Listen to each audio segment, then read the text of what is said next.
also the chance that the Warriors of Light reveal themselves, put on their relic armor, and help Fafnir. And it wouldn't coincide with like the moral dilemmas that are always placed. Like, for instance, when the Doctor creates the Kardashian scientist who genocided all of those people, and then he winds up deleting the guy in the end.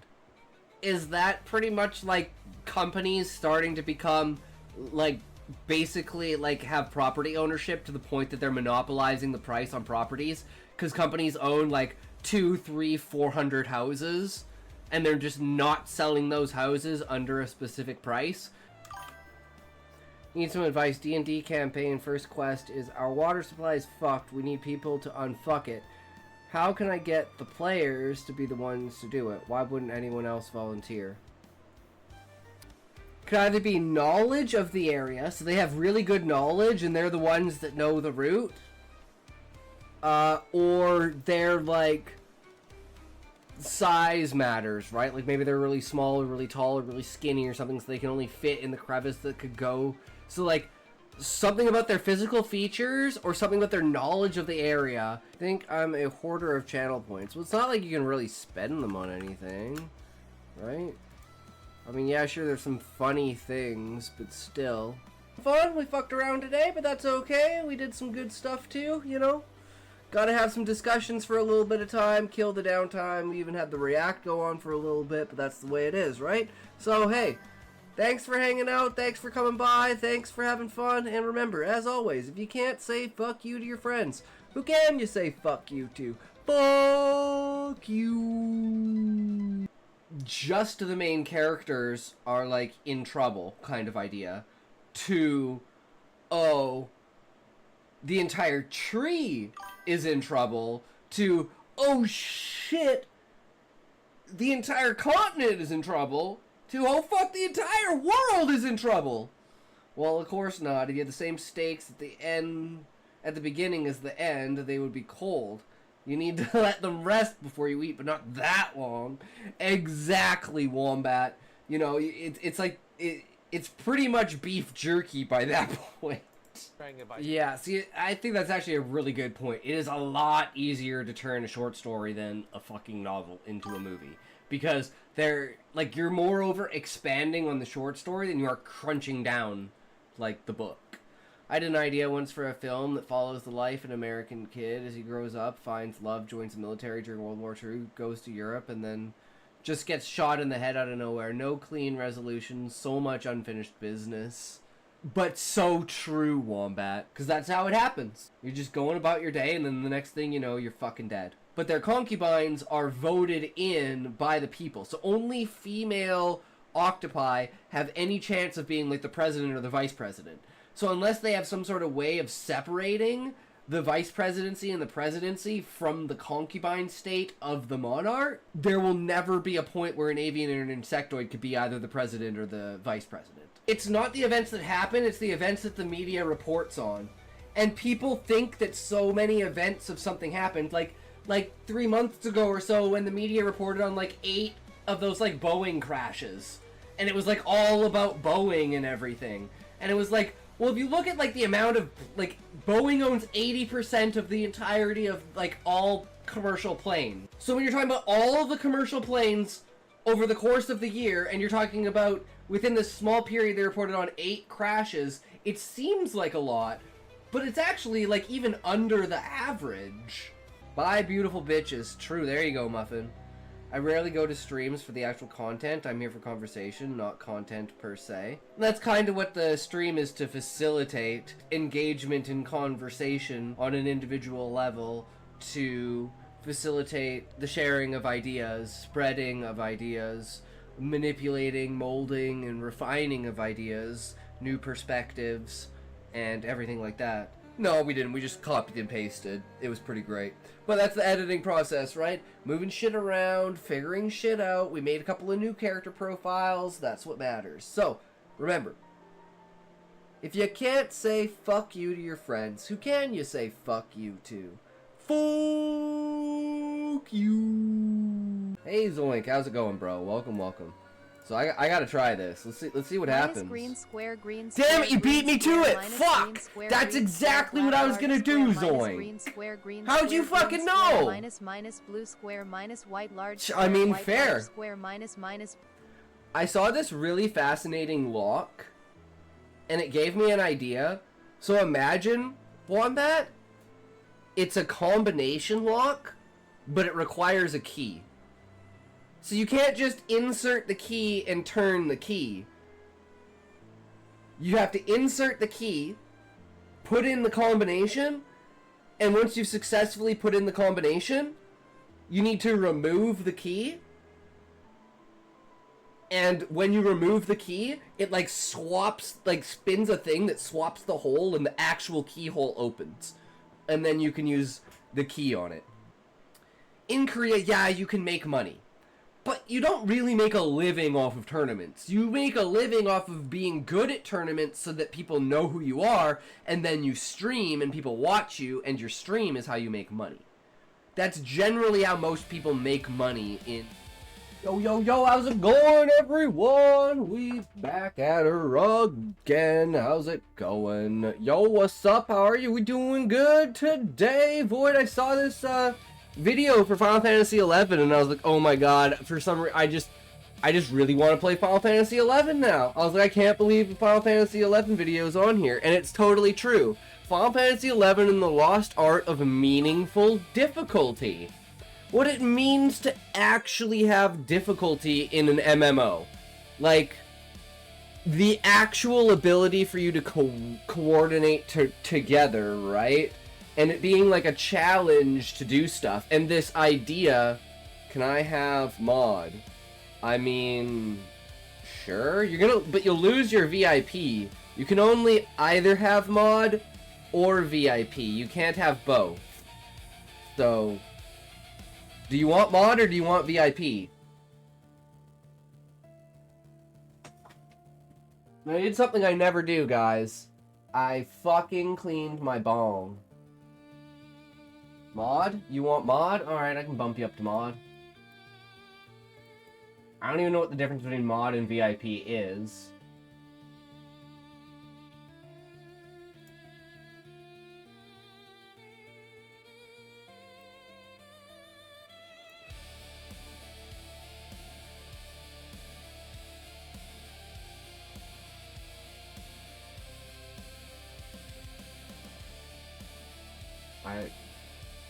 Why aren't you on here? Wait, I'm so confused. Where the hell are you? Oh, you're way the fuck down there. Okay, there you go.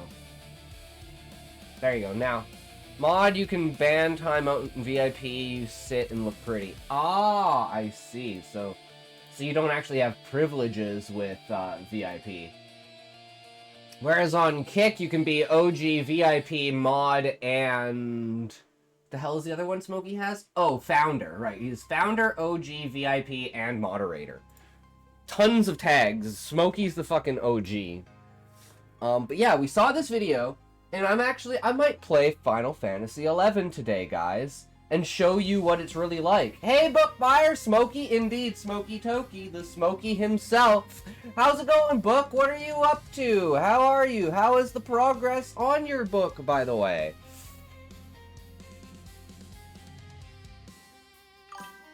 Toke. Working and writing. Hell yeah. How's the job, by the way? Are you enjoying it? What's it like? 3, 2, 1, Toke.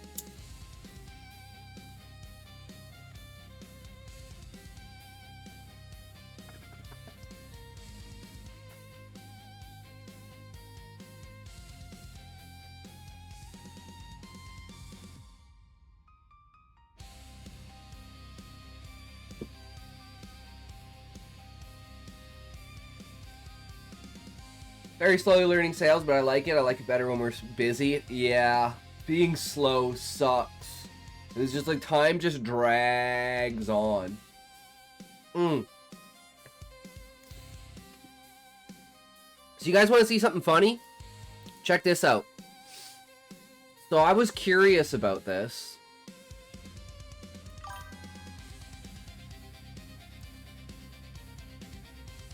fuck is it? Is this one? Moving for $30 every time. Nice! You got a job for your grandma? Nice. I have a new idea because, of course, I'm working on tomorrow when I work. Nice! I made a business. Hell yeah, Void. That's epic. So we took this, Brian Evanson story, and we dropped it in here just for shits and gigs. And then we took... where is it? Is it not on this one? Is it on the other one? Yeah, this one that we had literally had AI write today. So this is 17%, right? And this is Brian Evanson, so this is like published work that's like 20 years old, so it's obviously not AI. And you put in the one that's actually AI, it says it's less percent. And this is literally, well, I mean, it's not 100%, because it's a reiteration of an old story, but like the entire concept of it is all written by AI except for the idea and the structure of the story and the outline. So I thought that was pretty funny. AI detectors are total shit, but who the fuck cares anyways? I want to start a business. I'd love to start a business, but it costs money to start a business, and I'm currently like bleeding money like crazy, so I need to stop. Because I just bought vidIQ because they had a fucking thing, and I'm like, why did I even do that? I don't know. I bought CapCut for fucking captions. It's like, fuck. And I gotta pay my fucking, like, Christmas bill, essentially. Which is like another, like, $150 for my niece, my nephew, and my mom. Because we do, you tight-fisted, Scotty, are spending money. It's Christmas. I gotta spend money. It was just my mom's birthday, and then it's my brother's birthday after Christmas. So, like, the next month is gonna be like an extra $500 out of nowhere, just because of, like, all of this stuff. But, I mean... No, I'm waiting until the end of the fucking Christmas season. I'm not going back mid-Christmas season. Fuck that. I could, again, it's like I could literally not go back for like 5 years and still be financially stable as long as my parents don't decide to up my rent.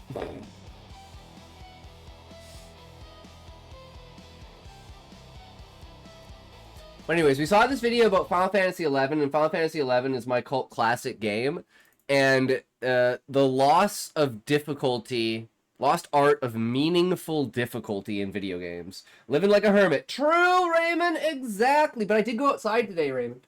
I went outside, and I cleaned my bong. That's right.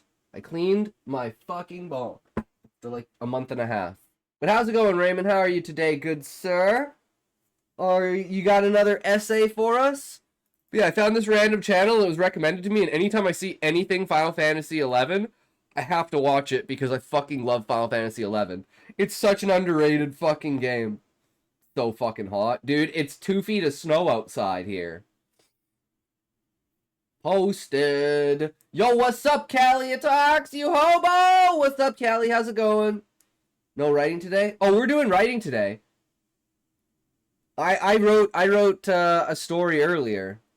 Plus, we have another story because Smokey wants us to do like Mr. Ballin style. So, book. This is the new style that Smokey wants us to do. So this is my friend's story. Where is it?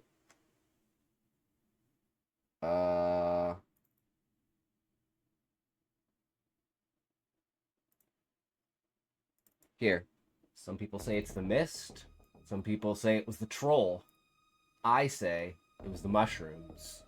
But you know, my buddies like to make things up. Like to say things. But when you've experienced it for yourself, it's a whole other story. So we're out doing mushrooms for the first time. Doing a lot of mushrooms, right? Thunderstorm hits. Mist rolls in.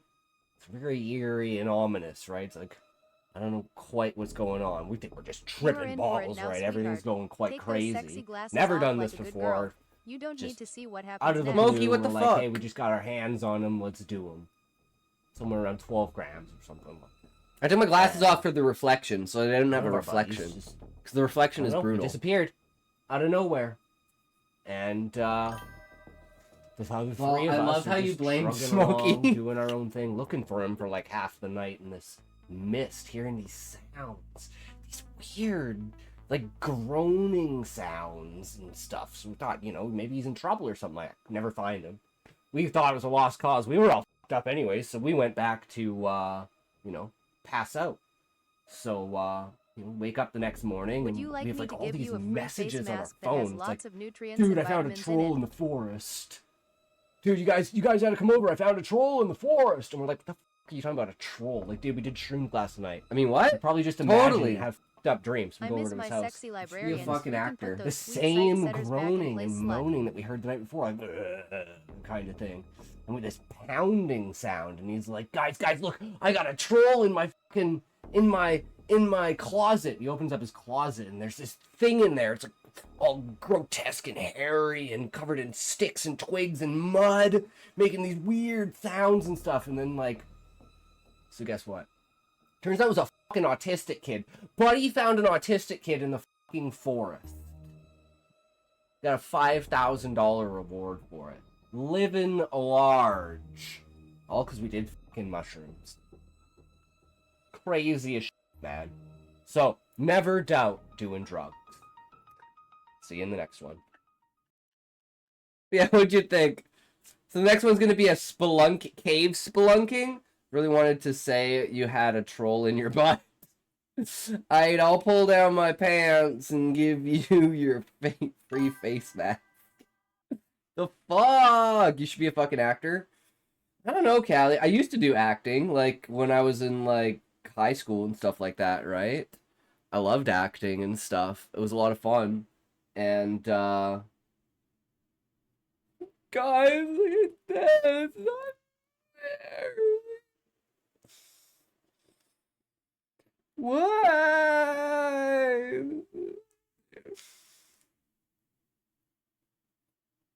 I don't. Why?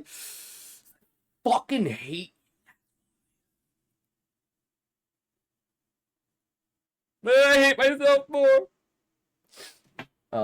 Cool. My social anxiety says, oh, hell no to acting. Cash in those points. We do in Final Fantasy first, I think. True. Callie always loves to do his stuff. I just saw this video and I was like, oh my god, I have to watch this. And I'm going to subject you guys to the ultimate Final Fantasy XI, the ultimate game ever, the funnest game ever. I redeemed points yesterday. Well, I didn't see it, Callie, because you never tell me. I have 14.1k. Nice. That's Hope epic. You're doing well. I'm Laura, aka Weird Barbie, and today we're asking, what if the game you've been searching for came out 22 years ago? Hell yeah. Because somehow, despite all the games I've played, despite living Be a in better world streamer where than a talks. animals It's get true. constant If I want to win a praise, streamer award, I life better become a and better fucking instant streamer, right? lifestyle Like, improvements, shit. I found myself booting up Final Fantasy XI in 2025. This is a game infamous for no You could have patch better markers, mods. That's a very mod limited job. fast travel, semi-mandatory grouping, losing EXP when you die, and obscure systems that feel like deciphering ancient prophecies. And I did this voluntarily. Not because I'm nostalgic for early 2000s Book MMOs, called me a bad but mod! because No, Final she's called Fantasy all of my XI. mods bad. And I'm not doing it because I need content. I can barely handle the backlog I already have in the works. I did it because I wanted to challenge I'm a ban myself. to Yes. step into discomfort, All of you, not just to try you. a Final Fantasy game I've never touched, Ban Callie. to explore horizontal progression in a gaming world obsessed with vertical progression, and to see why people are still playing this game long after its It's such a good technical fucking game. expiration date. Basically, Damn! I I'm wanted to sorry, feel Book. something. I'm really I sorry. wanted an MMO that pushes What? back. And Final Fantasy XI pushes back so hard, it might as well be a 4%? personal trainer who hates you. I don't think I've seen Let's anything. talk about Actually, I've what rolled that's like. 1%. Let's talk about why this game is still alive. 60%. Let's talk about what happens to the gameplay experience when you deliver 100. Damn, Callie, you better get right. Can I get that as a body fat 1%? This is Final Fantasy XI in 2025. Why is mine always so high? Because you're a good writer, Callie. The RNG doesn't lie. RNG does not lie. Are smooth as baby food. They're welcoming, comfortable, carefully padded around every sharp edge just in case your toddler ass takes a tumble. Yep. In Final Fantasy 14... 14 sucks. Me is terrible, but I'm trying. True. Exactly. It's all about getting better. Remember, 1% improvement over the course of a year every day is 3,700%. It's almost 40 times I started craving increase just from 1% a day through compounding that. Just continue to improve. The kind that makes you sit up in your chair. The kind that makes you remember you're actually playing something. Yep. When one misstep is a fucking death, and a death costs you something. More than just time. Isn't it 365? I don't know what I just said, Book, so I can't reply to that. I don't remember what I just said, so I don't know how 365 gets into what I said. I craved the opposite of convenience. I craved texture. I have fucking no idea what I said. Final Fantasy XI was built in an era before quest markers, before fast travel, before accessibility meant the game should respect your time. Here, the game respects your time by consuming it whole. Yeah. No, I don't. I'm AI! I can't look back in the past. No quest markers at all. NPCs speak in riddles. Not cool poetic riddles. More like, my brother's friend saw a bird once. Anyway, go kill God. Limited teleport options. You earn fast travel. Do I? Yes, you have a brain. You absolutely do, Book. Combat's so slow, it becomes spiritual.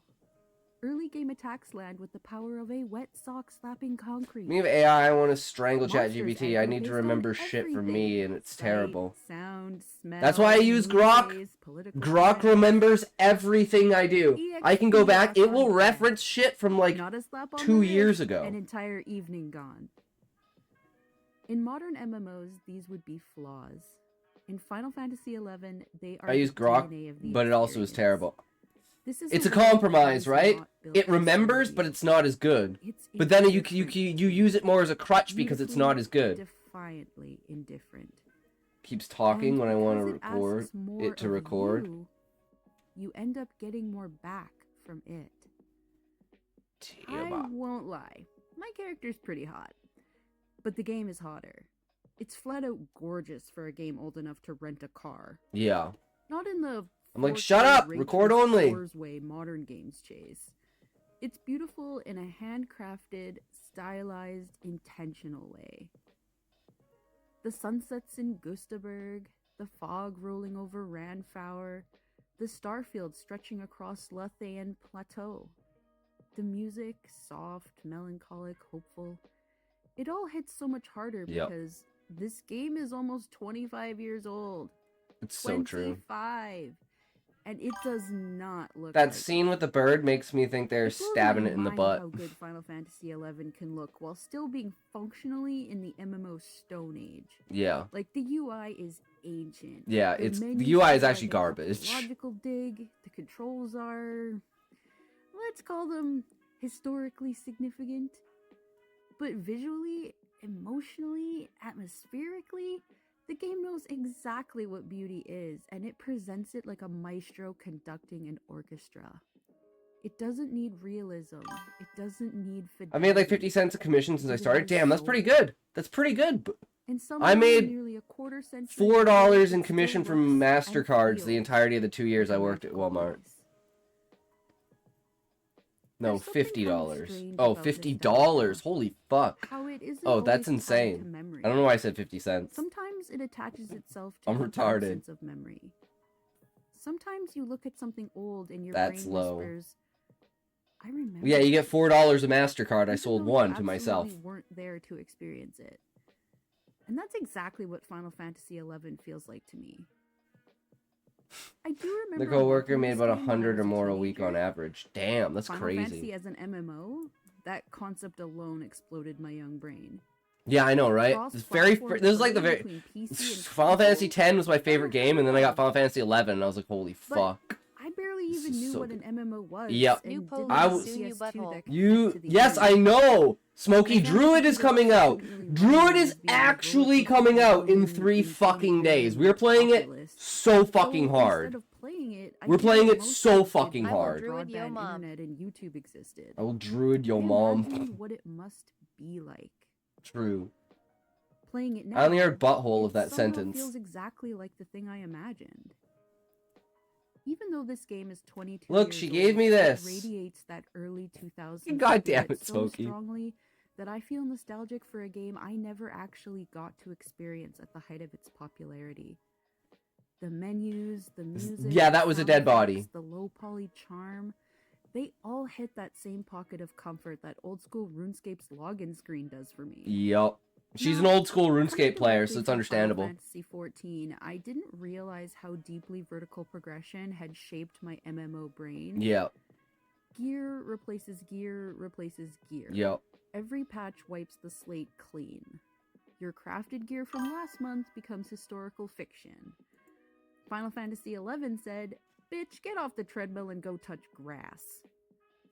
You wear the same level 40 on level There is 30 and only level sideways 50 growth. armor, because it's good. And you Jobs equipment don't swap. become Like, I have obsolete. so much They become fucking tools equipment, it's for hard to get a new robots with job constantly because expanding. I don't have enough inventory Full space. So I'm content waiting for doesn't die. Ergen so I can It get becomes a Mog living part of Lockers. the world's economy and culture. It's a world built on horizontal progression, sort of like a coral reef, slowly growing, interlocking, never shedding old layers. Everything stays relevant. Mhm. The game doesn't move forward without you. It expands outward around you.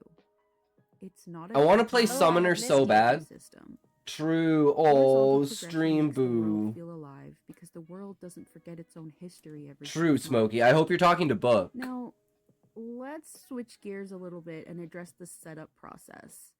And I'm using the Seems word like it was only process yesterday I seen in you. the loosest, True, most Smokey. legally flexible way possible, because calling where what have I you went been? through a process She's been working. instead of the Hunger Games You would could be missing you, it dishonest. talks. Getting this game running on a Nah. docked Steam Deck with a PS4 controller in the year of our Lord 2025 Yeah, took over absolute. 4 hours. Yeah, it's fucking retarded. 4 hours of fiddling with settings, mapping buttons, adjusting joystick dead zones, troubleshooting spinning cameras, googling black screen Final Fantasy XI, why do you fucking hate me? Swearing again. Why isn't this working? Why is this working, but in the wrong direction? Making them monies, It was honeys. so True. frustrating. We're kind of at Walmart now. It's Deeply, part of Walmart. hilariously, Look. existentially. What's up? But also, Look. like, kind of I acceptable. had my first pay 2 because, days ago. listen, Nice. Got my Final first Fantasy series. XIV players $700. That's about its insane, but notoriously fuck janky yeah. registration and Steam setup process. And don't get me wrong, trying to register FF14 in 2025 does feel like being punished for crimes you haven't committed yet. But compared to Final Fantasy XI, don't make me laugh. Whenever I see people on Reddit complaining all about gone Final now. Fantasy Book XIV, you Yeah, that's how it goes. now, I catch myself. Smokey, you owe me $3. Actually, $4.20. Child. They have no idea how good they've got it. Because Final Fantasy XI isn't janky.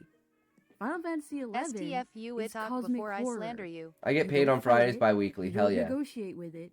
You simply nod respectfully. For the make your blowjob, you proper charge blood me now? offerings, and hope you emerge with your sanity intact. And once you finally pass whatever arcane ritual the Play Online launcher demands of you, the game just works. Shockingly well, actually. The controls feel natural, the engine runs She's playing a smooth, Churu-Churu. and despite Churu-Churu being is my older favorite than some of race. the people playing It's it, my original nothing race, but essential my feels current missing, character is a unless you Mithra. count the total absence of quest markers. But that's a whole different section. Mm. Final Imagine Fantasy playing this game XI without expects fucking you to Wikipedia. remember things. It's impossible. It expects you to Yeah. talk What we to watching NPCs. looks like Roblox or It something. expects you to It's read. about that old, It true. expects This is you Final to Fantasy actually XI. pay attention The to what's loss going on in the of world. meaningful My working difficulty in video memory, games. however, is I'm garbage. excited! Like an overflowing Hell yeah, jar Callie. where I important feel ya. thoughts go to die. So, I busted out a notebook, a set of highlighters, and a pen that I absolutely kept losing. And it made My the Final experience Fantasy was so about you much dropping better. those nudes on my DC. Tasks felt concrete when I wrote Oh, them to show down. you guys my writing. Quests became Yeah, Callie's been doing journeys instead of fantastic with errands. rewriting Student Body NPC Sonata. dialogue became something Especially worth book. capturing True. instead of skipping. You don't have to play this way, but for me, the notebook became essential. Like the game extended out of the screen and into my physical reality. And once the world became more physical, that's when the gameplay started to hit differently too. So let's talk about gameplay. Specifically, I want to talk I don't about the EXP. Know how long I can be up tonight after work tomorrow? have True. hated this mechanic in every game I have ever touched. EXP loss has Still always another felt 20 like minutes a of it. punishment for trying to learn. So when I hit level 31, meaning I'd finally start losing EXP on death, and eventually died, just like I've been doing for countless hours before that, I nearly rage quit. Show feet are Because not gay. here's the thing they don't tell you at the door. True, Smokey. You don't just lose some arbitrary chunk of XP. Lose You 10%. lose 10% of the total amount required to reach your next level. Yeah, not your Not current... 10% of what you currently have. Yeah. 10% of what it requires to reach your next level. Yeah. Which means if you die enough, you can actually Sure, I'll level see down in this bit. if I can find like, it. Regress. Yeah, you Like, can complete... You can congrats, actually you bought fuck the fancy system new by gear you can no longer wear. farming Hope you kept seals your and Rising Starter set in your decreasing. Moghouse, champ. When I realized all that after my first real death, I stared at my EXP bar like it had personally conspired against me. But then something strange happened. After the shock faded, after the panic subsided, after Stream I beta convinced reading. myself I didn't need to draft a formal complaint to Square Enix, I realized the tension kinda just worked. Death suddenly mattered. Yeah, you don't The want to threat of die. Loss gave even tiny victories emotional weight. Why you make me shy, In bro? most modern games, I death don't is know. slapstick. You do what you gotta do, Respawn, Smokey. repair bill, lol, my bad, and vibes restored. But in Final Fantasy XI, death Yeah, no. is part of the narrative. Yeah.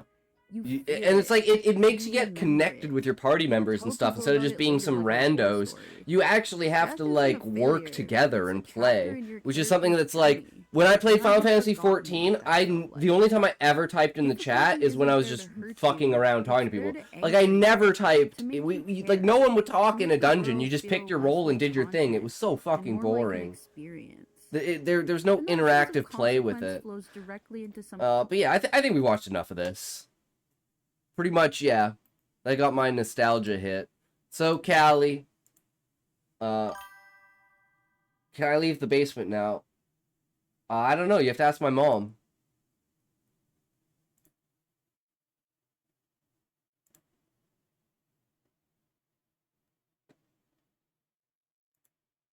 It's not my thing.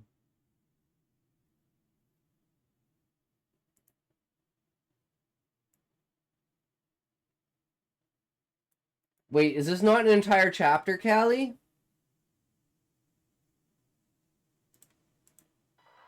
Callie, is this not an entire chapter? Where's chapter 8, bro?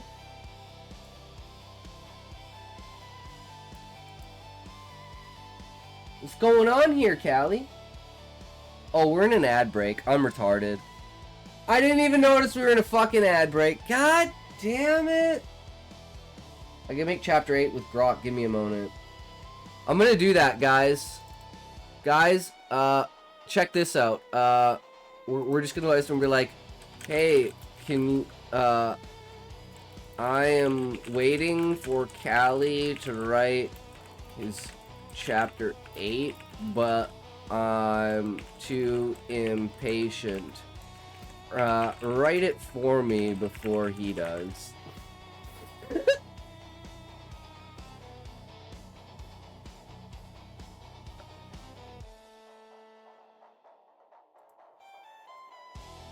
I have no idea what it's doing.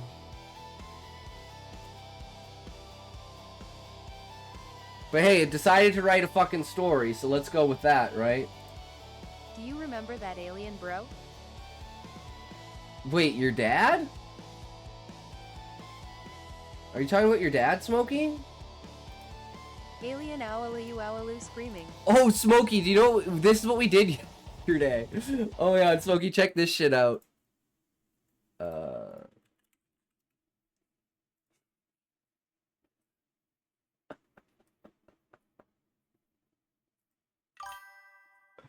this is what we made yesterday. I think this was the best one.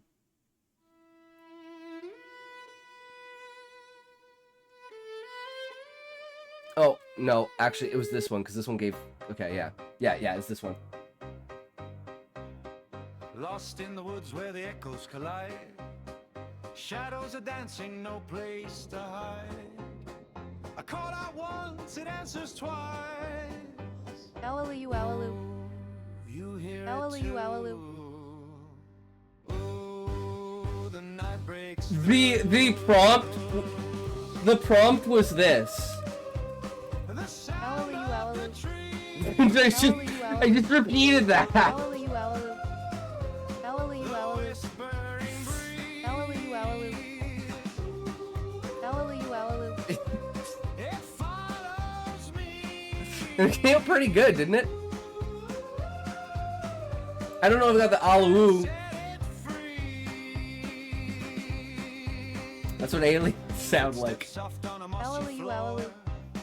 1,000 voices, but none are sure. Is it me or the wild who roars? It loops, it twists, it turns on me. A song, a curse, a mystery. A shout, it laughs, it calls my name. Oh, Oh no! Oh no! Oh no! Oh no! Oh no! the sound of the tree. What do you think, Smoke? That was pretty good. It is Considering- pronounced hallelujah, hallelujah. Alu. Should I put your favorite part of Super Buddy Snotty in it? Also, thank you so much, Book. Can't set it Callie, is chapter 8 posted? Can I pull up chapter 8? Or do you just want me to read this section that you've done now? Mafia music. Yeah, I know, right? It's supposed to be like a mix of German folklore and like 1950s like classic. of the tree. Wait, chapter 9? I thought we were on chapter 8. The whispering breeze. It follows me. I'm gonna delete it. No, wait, Callie, find out because we might be off. We might be off with the difference of them. Hallelujah, hallelujah, hallelujah, hallelujah, hallelujah, Keep hallelujah. smoking. All I'm imagining now is fucking The little alien says hallelujah, hallelujah. you know, like the little alien guy inside of the Alien says hallelujah, inside of the guy's head in Men in Black.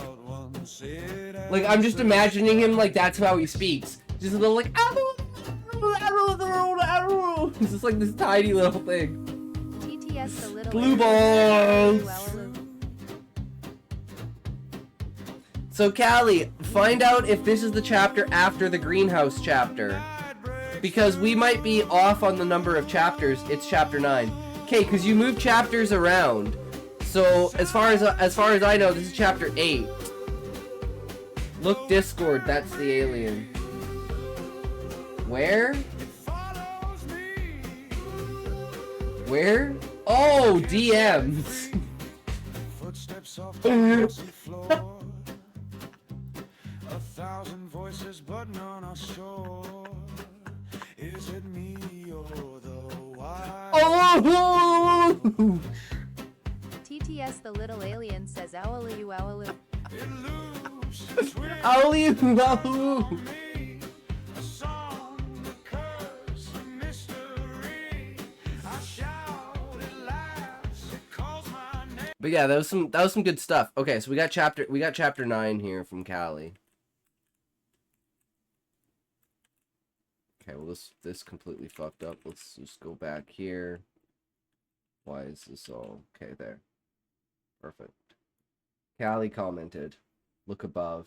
Describe the last chapter for me. Callie, the last chapter was Despina like having the flashback of the family and the baby and the mother and the father. I was trying to figure out who it was.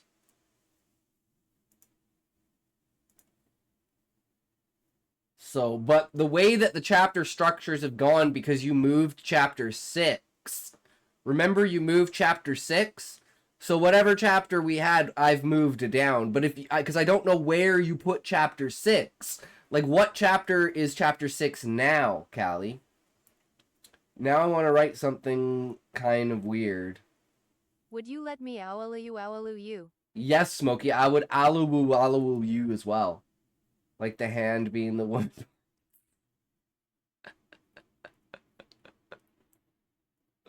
Whole new meaning of holding hands. Was this in it? No sounds. Only a woman with pale skin going flush with red, mangling her own hair in grief. Her husband is now a pile of bones. I don't remember that.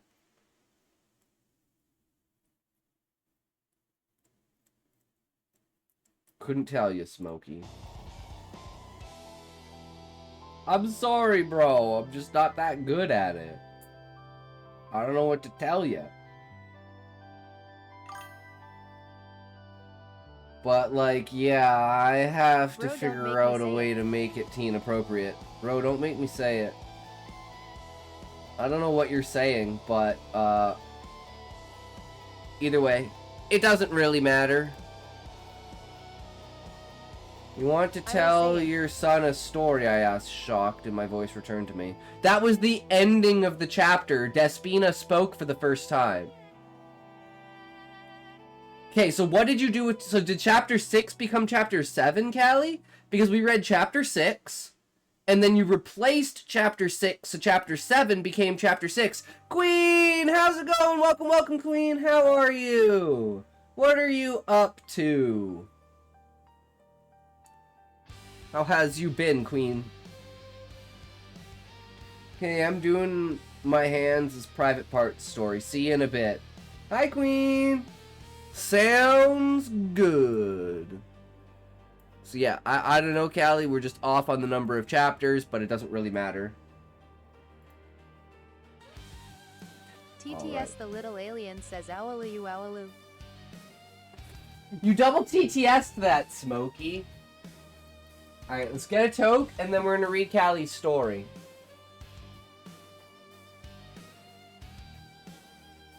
It's that one. Callie! Hey, Queen. 3. Are you ready? Are you ready, guys? Smokey. Smokey, are you ready? Get your toke ready, motherfucker. Let's go. What is this shit? 3, 2, 1, toke!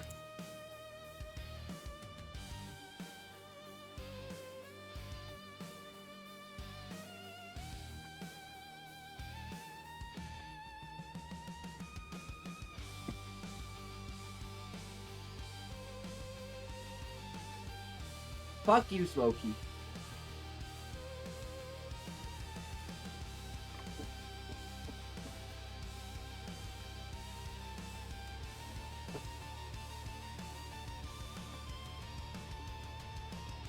Alright, here we go. Chapter 9, Callie's story. The Masquerade. Despina. I nodded back and left Heron, grabbed the book, and found the greenhouse smaller than before, but only because it was crowded. A masked ball. The crowd snapped The little fingers, alien says, clapped "Owlu, hands, owlu." tapped feet, and shook hips. There was singing. My eyes widened. Heron Stigator singing a song with his wife. Both their lips had returned to them. I hid in one of the buildings, away from the imposter. Their faces covered by masks. She wore one like a universe that split into wings, and he a plain white mask covered in cracks. Be careful what you tell a skeleton, sung Hisa, who lacks Get a up, heart you with fat fingers fuck, 10. I know you can't, but try anyways. Don't fall Smokey, over though. you're such a derailer. What the fuck is wrong with you, Smokey? Ah, why are you such a dick, Smokey? Especially to Callie, of all people.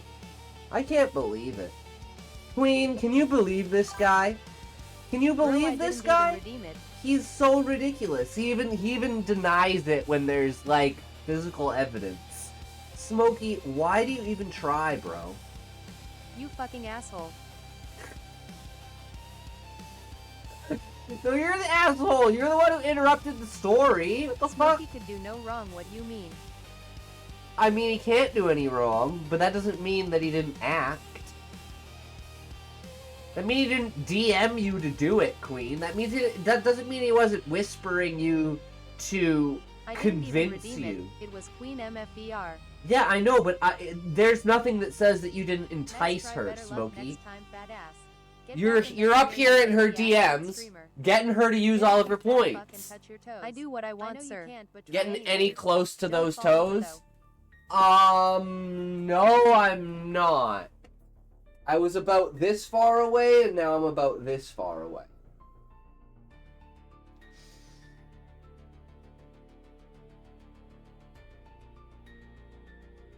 Stretch, yes, keep him stretching, guys.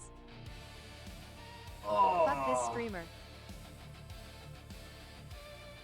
Shit ass streamer indeed. Who is this fucking guy? Who is this Touch retard? your toes. Who the fuck would ever want to watch this retard? Only retards would want to watch this retard. But I guess you guys are the exceptions, right? I have 14k in points, mother effer. Oh, you could go all day, Book. I believe it. Nice try, better luck next time. Someone fat redeem ass. it again, Get I back cannot in that chair, untick. you lazy ass shit streamer. Get up, you fat fuck, and touch your Ugh. toes. I know you can't, but try anyways. Don't follow. I feel so bad for Callie. This always happens during Callie's fucking story. Oh. Callie is used to DW. Like my dip.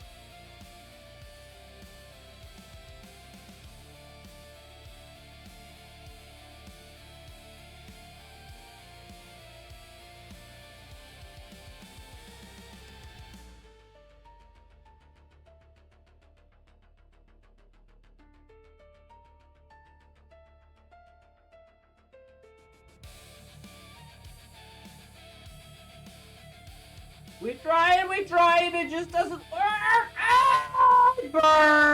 Burn! Book redeem it 5 more times and he will forever God. be in your debt. Fat ass. Get back in that chair, you lazy ass shit streamer. Oh man, my story will change literature forever. I agree, Callie. You're gonna be like the new Shakespeare. This basic bitch stupid streamer can't even get his camera right. Fuck freeze frames.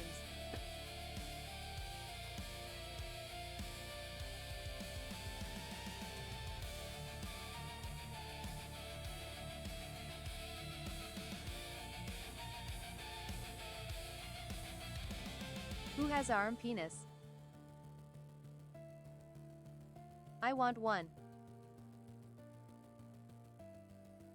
Oh, there it goes. That's the face only a mother can love. Get up, you fat fuck, and touch your toes. I was right about arm penis. But try anyways. Don't fall over that. Fuck it, give me 2. Edward Penis Hands! New story right now. It has arm penises and vaginas. I hate all of you except Queen and Book. Okay, sounds good, Callie. It's okay, I love you, Callie. You can never do any wrong. I love you. Sung Heron back. That Callie, run suck my through massive bloodied gardens. Then Hisa. To throw flowers that tell all secrets. Then Heron. To tarnish gems that know all what? And both man wants before ultimately death. And the crowd. Confessing all his love with his last breath. The baby cries in his false father's arms.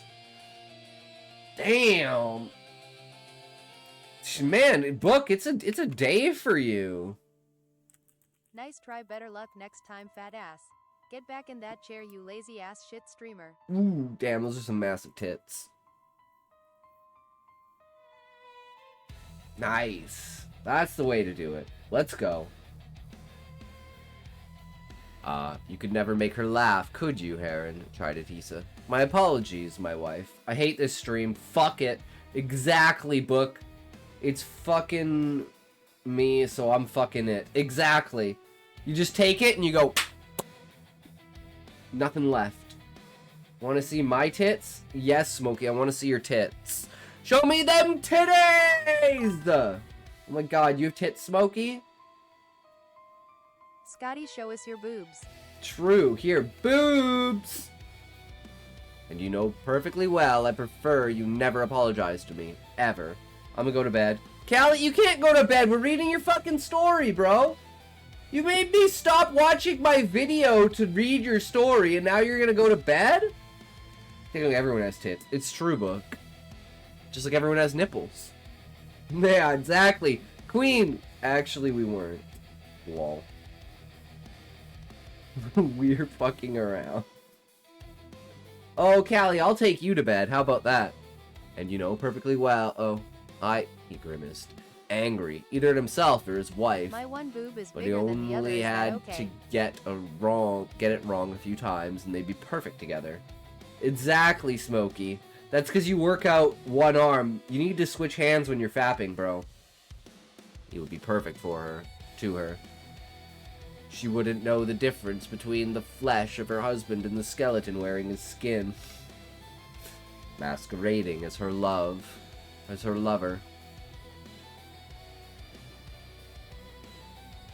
Okay, again, Callie, I'm confused, because isn't Belfry the skeleton? So the skeleton is inside of Higgin? Is that his name? I can never remember. What the fuck is his name? Not Heron. Mine is a cup difference in size. That's pretty crazy, but then again, Book's tits are huge. Osric is the skeleton.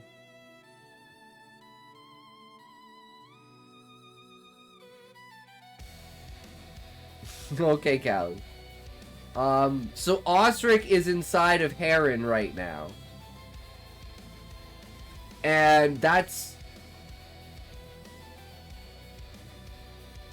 Proof or not real book. Proof or not real. One cup gaps and the other one isn't full. Damn, ha! That's some damn ass good gayness there. Some epic gayness. Absolute doubling the gay. Steal all of the gay. I don't know about that. I'm pretty good at hitting 1,000. Fuck. Zerk stole Heron's skin so he could be with Hisa. When did that happen, though, Callie? Because, again, there's a timeline here that I'm not getting. Right? Like, in the last chapter, I just remember... Unless it happened in the last chapter, and that's what I missed, was Osric Do not leave your seat. getting Do not into move your his feet. skin. Do not stretch. Do One not go boob to is the triple D bathroom. and the other Have one another is coat. one size bigger. Smoke! NGR. So guys, have you ever done this? So you know how you say RNG? Right? So did you know what happens if you do this? NRG. Or, no, that's wrong. Sorry. Proof of boob size or you guys are lying. NGR.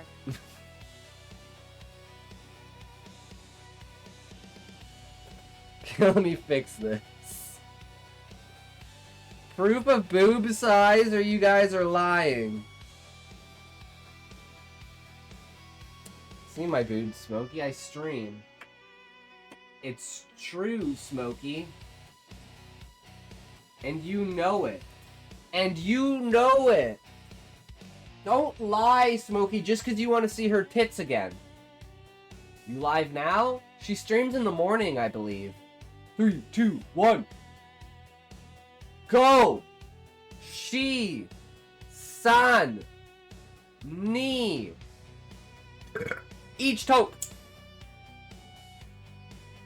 STFU and Tito.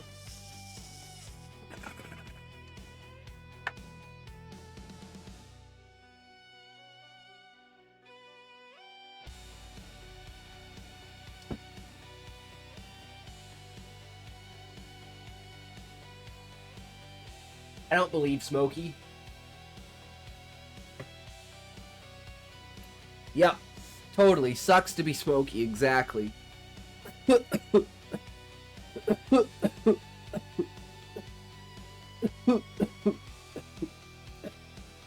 Turbo, yo, what's up, fish? How's it going?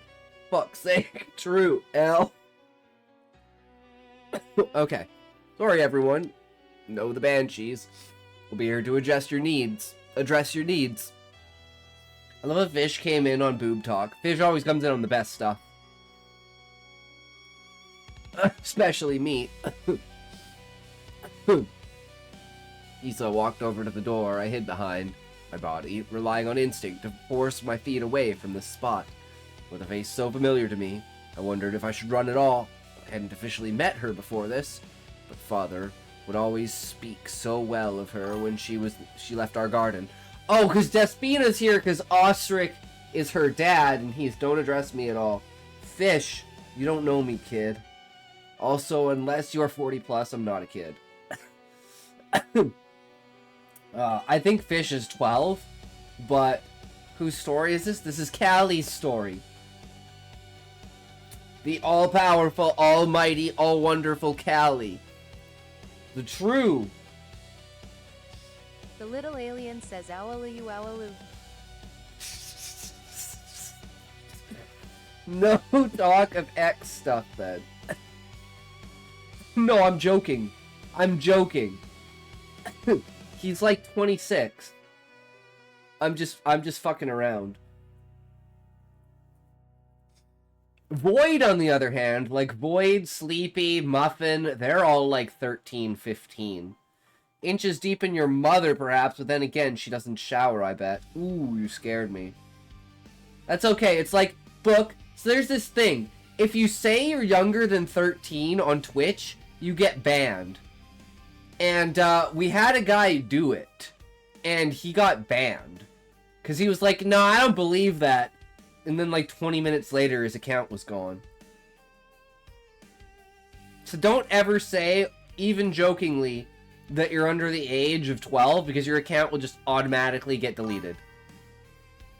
Yeah, poor guy. Don't even do it jokingly.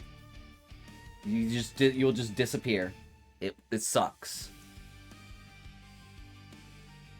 Did we clip it, guys? I don't remember if we clipped it or not. Because it didn't happen immediately. It took like 20 minutes for it to happen.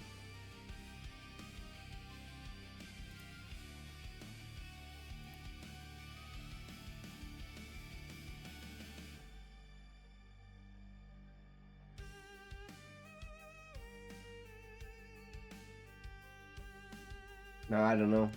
But anyways, yeah. Sounds like Cap, that really happened.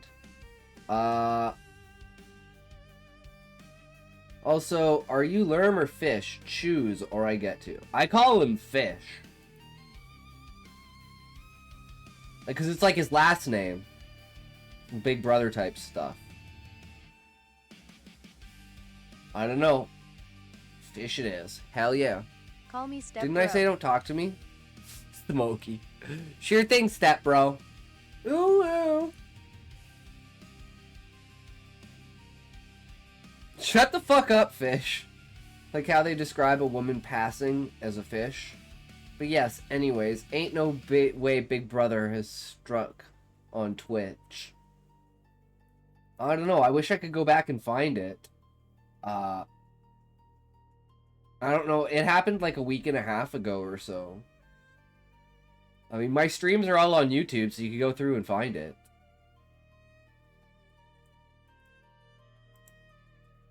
Show feed. Poor Callie. I know, we're just completely interrupting his story. At least you didn't waste points. Oh, this Callie stuff? Man, read and stop playing games. Callie got his pen up for good. Get to reading. Callie hug. She always took the same flowers. Future tells, secret tellers, sleeper wells. One new flower adorned the crib that replaced mine. Giggle spells. The reason I couldn't stop laughing. The reason Hisa would find me here stowed away. Back to penis arms. True book. That man always recovered so well from my scolding. Now it seems he's actually annoyed by it. Not that I should be scolding him, but he used to have an unconquerable charm. She placed her baby in a wooden crib to rest on the softest mattress money could buy. And as I hid in an adjacent closet, my laughter worsened.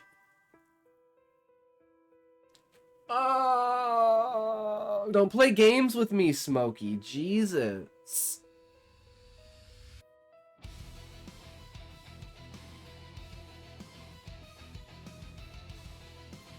Who else got their pen up in this community? D-Not, that one guy from the Middle East or whatever. The clown chump who wrote that isekai about fighting a revolution. There's also... that's 4 people. I don't count because I'm dog water at writing and I barely do it anyway, so 4. There's also Country Girl's story.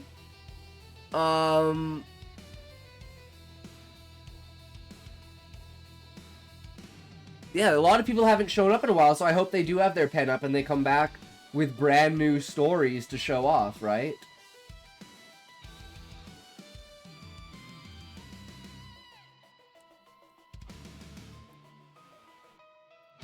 Relic. Well, Relic's relatively new, right? I also wrote today, yeah.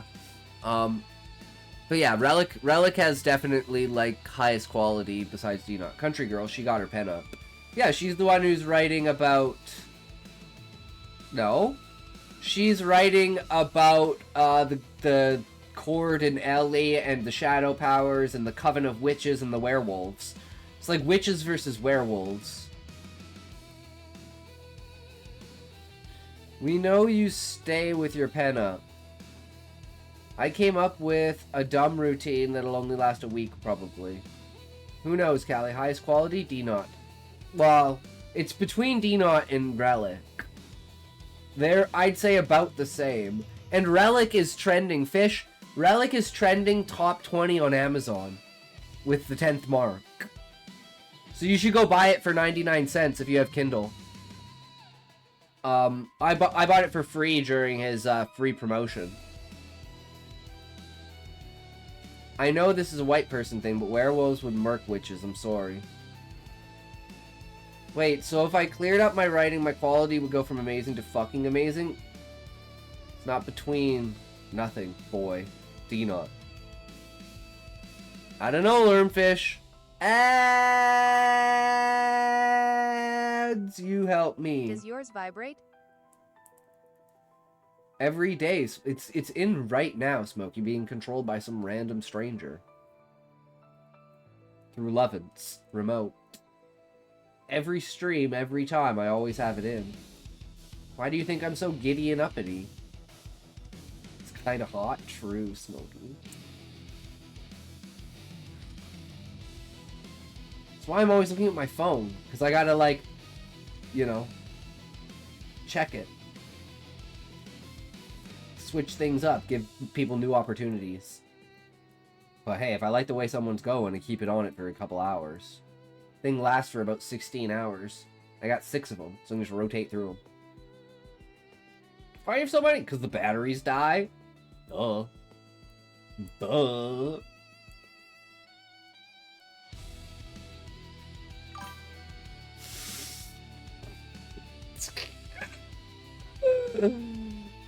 Oh, God.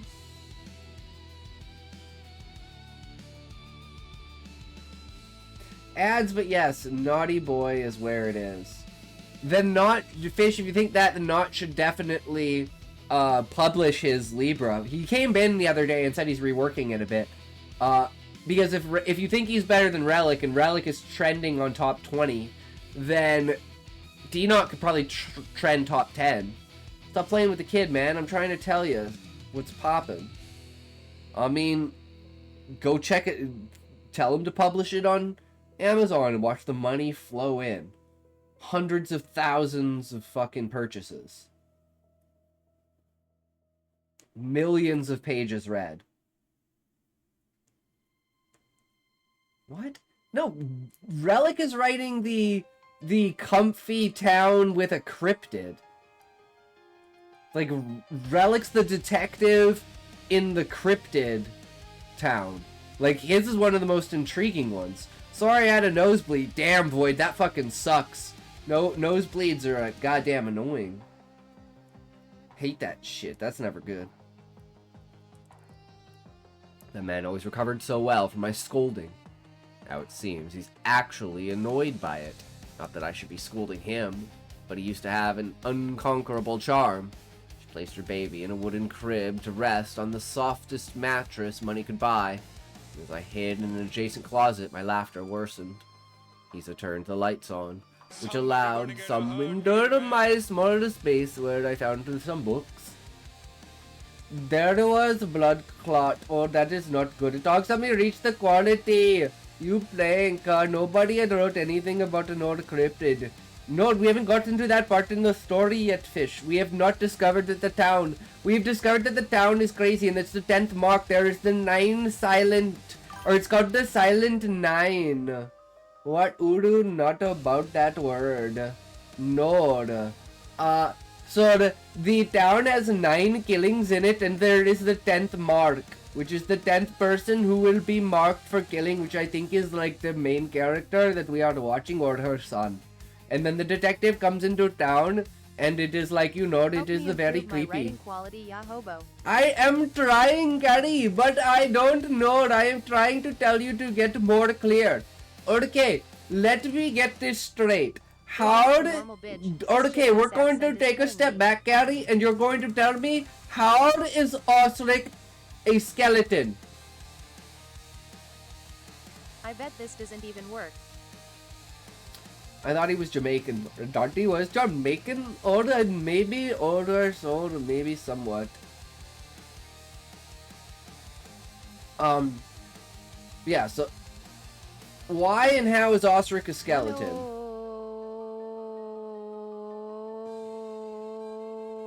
Remember when Osric ate Gawain's heart? In like chapter 4, Callie? Whoa. That felt like a lot of O's. Remember when Osric ate Gawain's heart? In chapter 4. That sound makes me think I'm farting. Man, read Callie's stuff, bro, boy. I'm giving Callie feedback, Fish! Chapter 3. Okay. Okay, because like there's some time jumps that I'm confused with, Callie.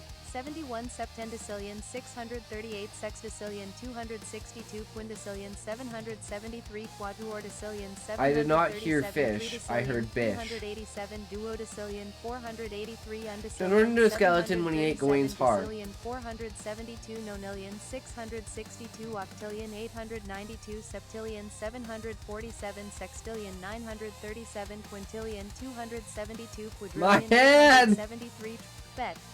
Alien owlu screaming fucking goddamn smoking. Screaming alien owlu screaming alien owlu screaming alien owlu screaming alien owlu screaming alien owlu screaming alien owlu screaming. Oh my fucking god, I can't! The new gacha game, Rana Serpa, or whatever, one of the characters has the power of books, paperwork, pretty base, time to read. Just think of how broken writing a book-related powers are. I didn't start this!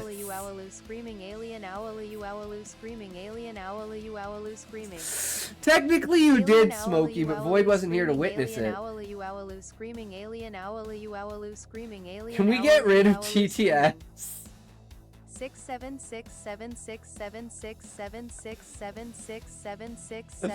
So you feel like my head is splitting.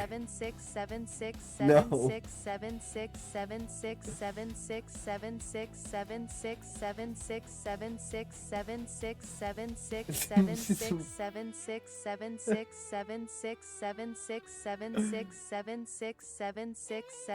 Alright. We'll just focus on Callie's story, guys. Callie's story, let's go. We're gonna focus. Lock in, everyone.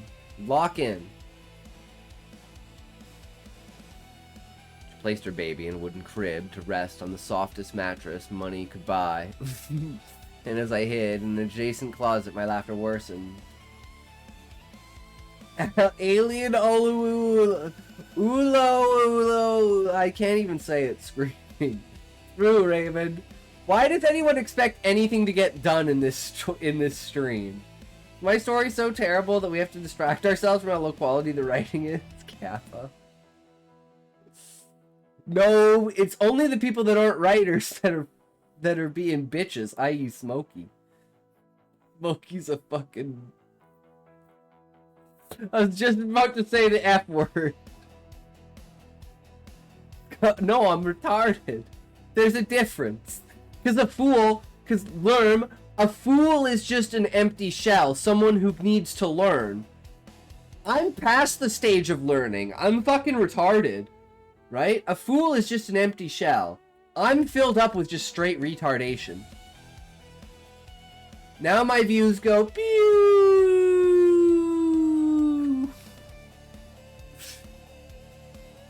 Kisa turned the lights on, which allowed some of my small space where I found some books. Kisa made faces at her baby. No smile back, no giggle. You need to learn how to read. There was a book that could charm you into laughing. I just don't know where my husband put it, she said. Her eyes were fixed on the closet, unaware my gaze met her own. Fill yourself up with some pages. Eat this book. Void TTS is off. Big. They requested it. It's a 2 versus 2 vote, and negative votes always count as 2. So we have to have 4 people at least vote to turn the TTS back on. Because if it's negatively affecting someone, that counts as 2 votes. Smokey, if you donate 420,000 bits, I will turn TTS back on. Got to shop for groceries, I'm still here. Alright, sounds good, Callie. Okay, buddy. Shop for groceries, you're at the store? Callie is like the craziest of the crazy when it comes to like, yeah, no, it's just this random thing, but it's like, oh shit. Have an idea, chalkboard, turn off TTS. See, it's already been done, Fizz. That was the direction we were heading.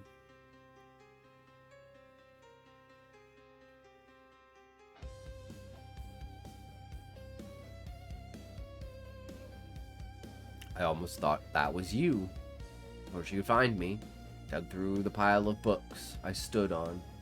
Void, I blame you, true Smokey. Only one stood out to me. What to not feed a bedsheet. What is that ruckus? Ruckus. The doors of the closet swung open. Held out the book. First, she held her mouth agape with heavy breath. She saw the book in my hand. Favorite of hers. But she preferred it when Heron read it. In the room, there were still the same objects I made before that skeleton man arrived. The toys, the crib, dismantled the busts. I grabbed the one I made of Heron. I'm confused here again, Callie. Because why does she keep calling him that even though Osric is technically her dad? Does she not know that Osric is her dad? Or does she just hate Osric? I'm a little bit confused at their relationship.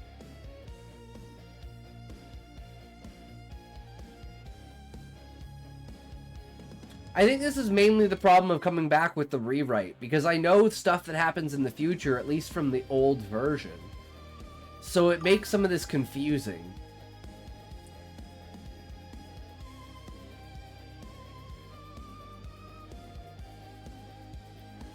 Gotta concentrate. I need to write this sci-fi story. They're aliens, right, book? What if they have feet on their heads and, like, arms on their genitals and faces on their chests?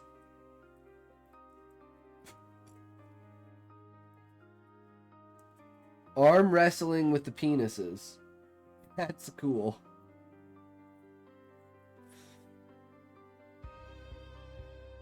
And they have like despite their feet coming out of like their shoulders, their feet are like super long and they walk like they are mostly humanoid but have an extra arm. I couldn't do penises. Chat GBT won't let me. Just say cucumber. Say they have a cucumber growing out of their crotch. Or cucumbers growing out of their arms, and then just use cucumber instead of penis. And then go through and replace cucumber with penis. No, but penis arms and then arm penises. With like cucumber arms and yeah.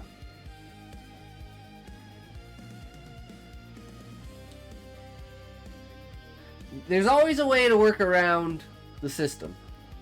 Callie, why does Despina keep calling Ostrich the skeleton? Isn't Ostrich her dad? Does she know that the skeleton is Ostrich and that Ostrich is her dad? Go through your fridge and replace all drinks with cyanide. True. True, fish. I don't like fish. Fish is just extremely facetious. And over the top. I don't think anyone likes fish. He's very abrasive and aggressive.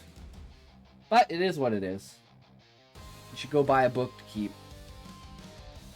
Mean, you mean? I mean, I don't think he really means it. I think he's just playing around. He just goes hard. He's just a dick. I have 3,000 plus. She does, you should see it. It's crazy. An entire basement of like 15 bookshelves. I don't like dicks. And you're very stupid and ignorant. Damn it, fish! If people don't like you doing stuff, respect their shit.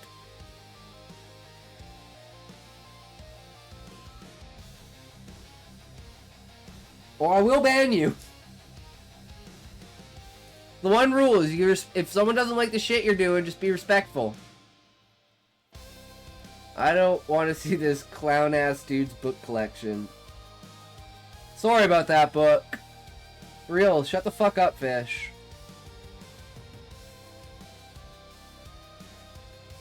I think I was trying to make it so Despina didn't know, she finds out later. Bitch ass.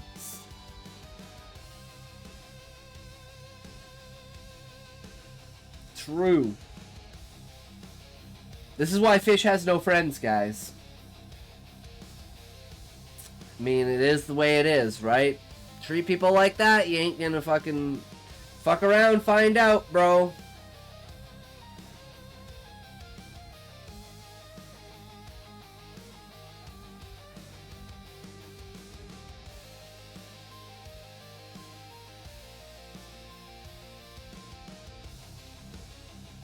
The room, there were still the same objects I made before that skeleton man arrived. The toys, the crib, dismantled, the busts.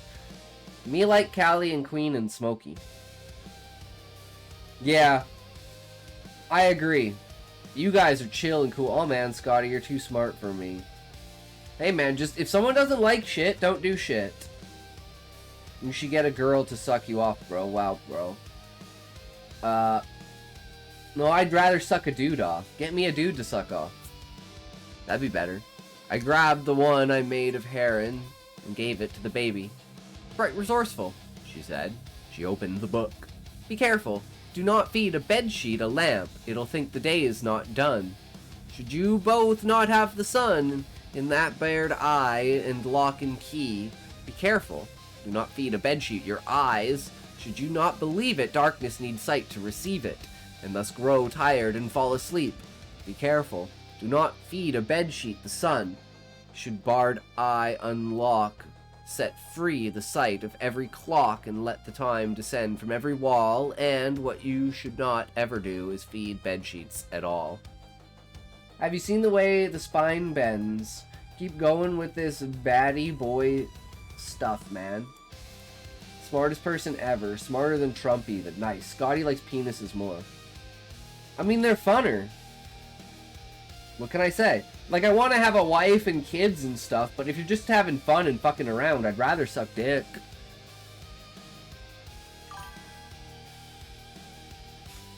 Especially Smokies, cause, yeah. I can have like 3 others in my mouth with Smokies. Less chance of pregnancy then as well, accidental ones at least. Yeah, exactly, right? You just gotta impregnate me. Kinda gay, but okay. It's very gay and it's okay. You shouldn't reproduce, I'm sorry. I probably won't, but you know, my sister did, and my niece and my nephew are pretty great. So, you know, there's more genes of me in the next generation, despite it all. Plus, I have lots of cousins, who all have lots of kids. Don't think anyone should. I got an okay stream, but we don't need more of you. What value have you brought to the world? My value to the world is smoking weed. The hell do I buy? Turnips, mushrooms, beets, hamburger, mashed potato mix, cabbage, spinach, Parmesan cheese, tomatoes, there's 2 more ingredients. Basil and not cumin. What's the other one? Not paprika. Fuck, what is it?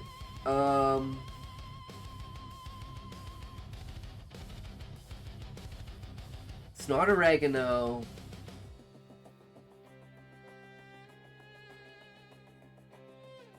No, it's a shepherd's pie. Callie, it's a shepherd's pie.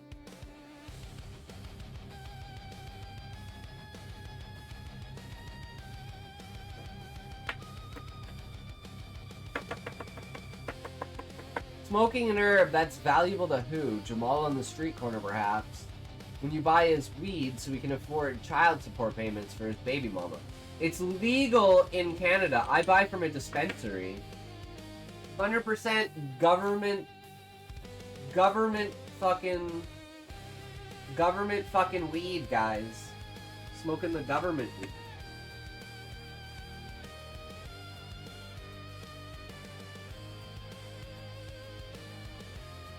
No, my input is my perspective on the world, Fish. Because my perspective on the world is spiritual consciousness and trying to promote people believing in their true self and manifesting their all being encompassing self to alleviate their ego and know that they are great beings that are all creative in all aspects and you can never do any wrong. You've planned everything out and you do only what you want and what you've planned, and your life, no matter what you do in it, is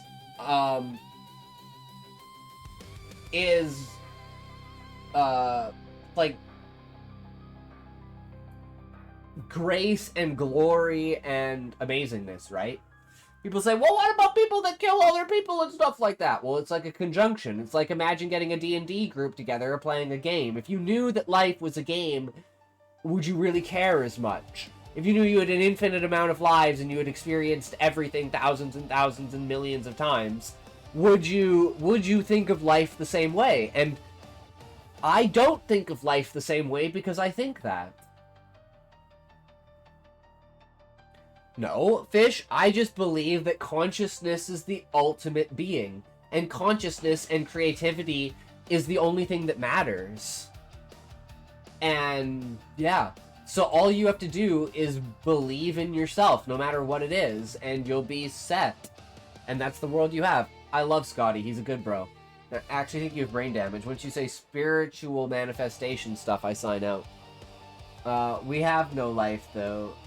You play too many video games. No, I don't really even play video games anymore. Like, guys, when's the last time? Because I don't play video games off stream. Consciousness is the ability to experience reality. That's what I believe consciousness is.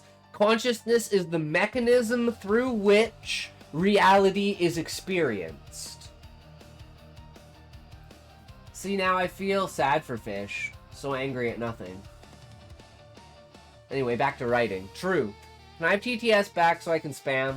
No, Smokey. I gotta finish reading Callie's story, then you can have TTS back. But I gotta finish Callie's story. 3, 2, 1, go!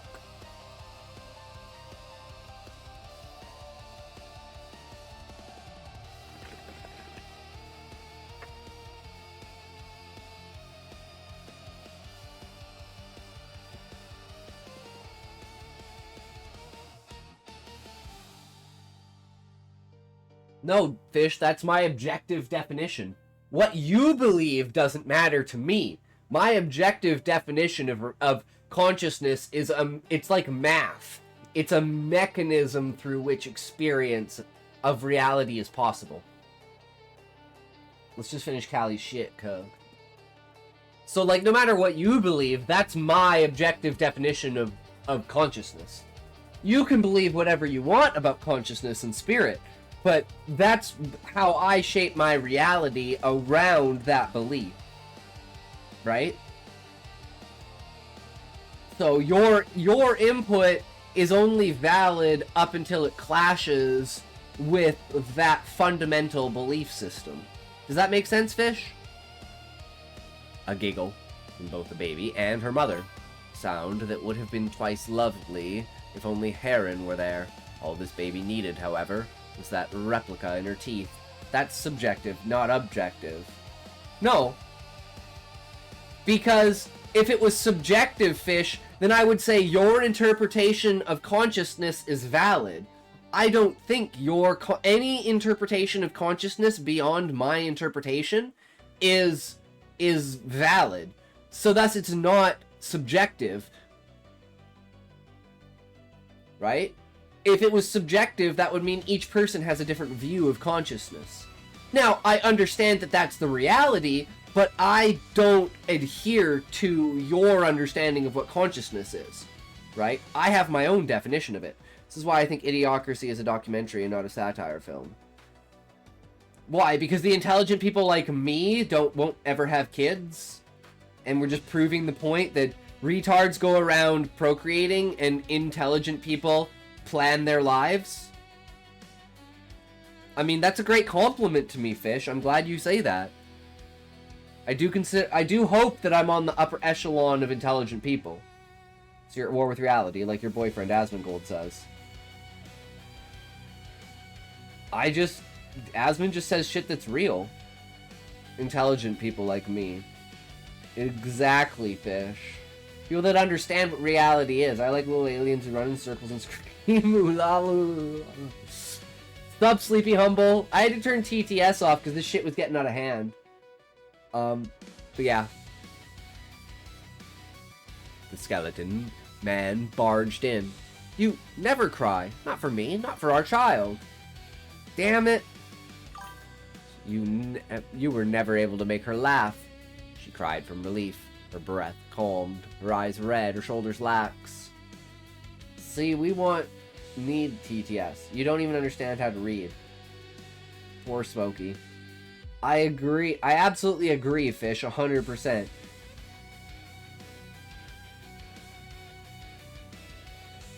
Like, I'll ask you this, Fish. Is gravity a force? I'm just ignoring the ignorant. Yeah. Is gravity a force? And if you give the wrong answer, Fish, I'm actually gonna ban you. So think about this very carefully, and you better give the right answer. Is gravity a 4?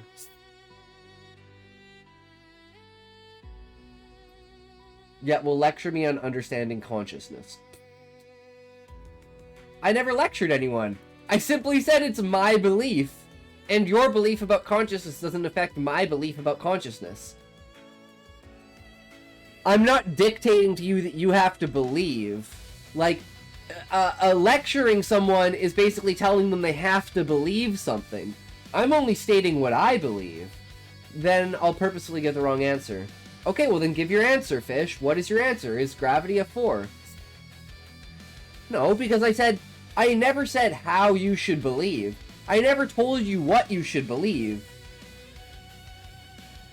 Okay, Fish, did I ever tell you how to believe? Because lecturing someone is telling them, like, to do something, right? I'm simply stating how I believe.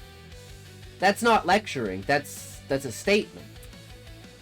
At what point in time did I ever tell you to believe what I believe? I simply said you can believe whatever you want. Gravity is a lecture by someone on Twitch who doesn't know what he's talking about. That's what gravity means.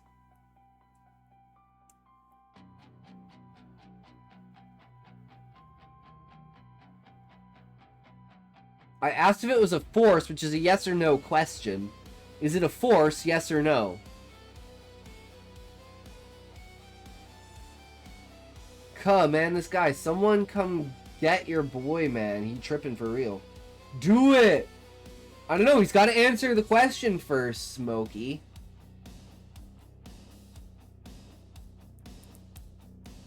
You never thought someone could have a good reason to cry, Lisa said. Crying is bad for the flesh, said Aaron. I was certain there's something more to this than I could see. It's that skeleton's fault. She can't walk. That monster's fault. He says baby can't laugh. And the reason this skeleton made certain not to touch Hisa, the house of Bellowjaw. Crying is bad for his flesh. Doesn't matter, I gave the wrong answer. Why does someone have a pink diamond? That's VIP. Fish has VIP.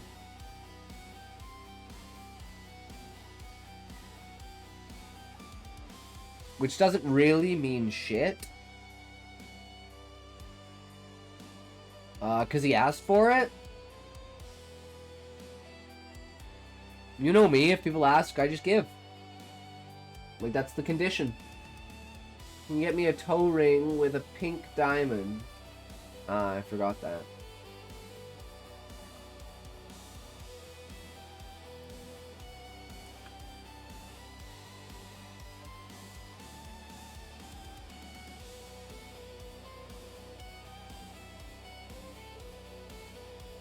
Can't find my chocolates! Oh my god, I wish I had chocolates right now, Callie.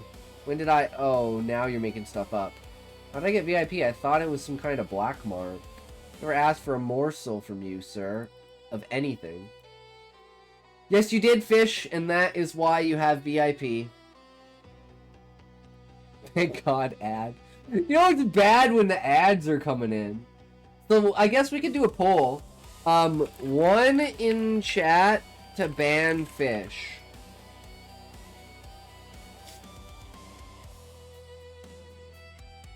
Let's see.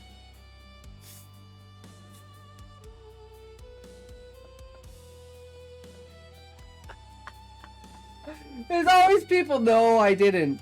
Inbreed. Inbred. No, vote one, Callie.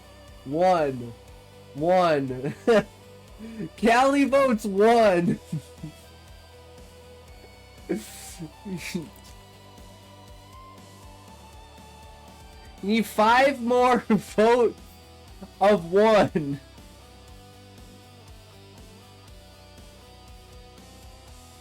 I don't know, man. I like being mistreated.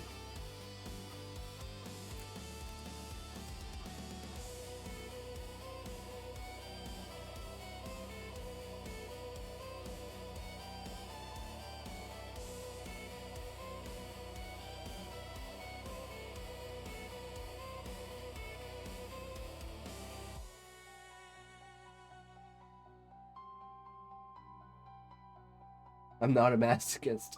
No, it doesn't matter how many votes all of your guys' votes add up to.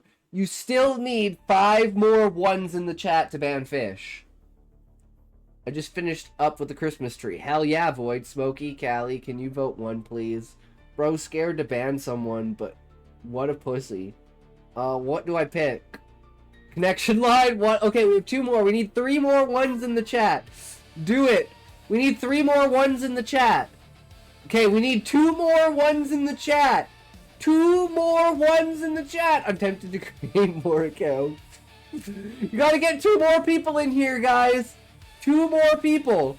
No, they need to be separate people. We need 2 more individual people to type 1 in the chat to ban fish. You gotta go find 2 random people to type 1 in the chat. Doesn't matter if it's on Kick, doesn't matter if it's anywhere, just type 1 in the chat. I think someone besides Callie is a masochist. I'm a masochist. 100%. Fish intelligent thing you said. First intelligent thing you said. I'm gonna miss Fish occasionally say, "Hang, he doesn't hate my story." True connection line. Dang it, I need friends. Yeah. Please get more people! I like being mistreated. Exactly, Callie. Exactly. Can I do the honors to ban fish? Yes, you can, Void. You absolutely can.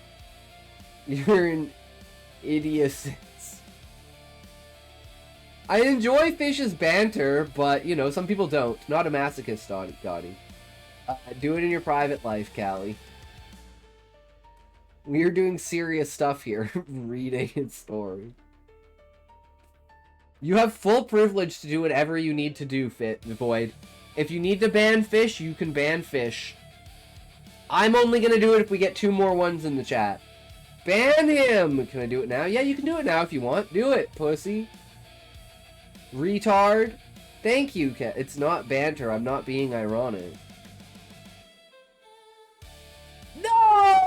He's gone! Oh, shit. Now he's gonna show up on an... Okay, it's been done. You ban fish, I'm gonna pull a Loba and unban fish to keep him suffering Revenant style. He's banned! He is a little bitch anyway. Oh shit, Beetlejuice. Okay, we need 1 more 1 in the chat. Welcome, welcome, Klaus. We need more. Smokey actually has friends.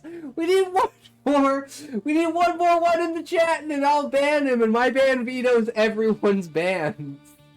Read my shit. Okay. Okay. Way to talks. I got the part. You did, Callie? I found it? Nice! Congratulations! When Despina found it. Hell yeah. Found out. When Ostrich is her dad? Okay. Silence for 1 sec in the chat!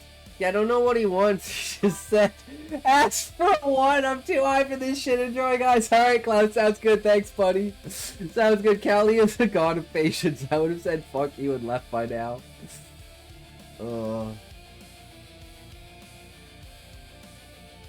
I'm sorry, guys.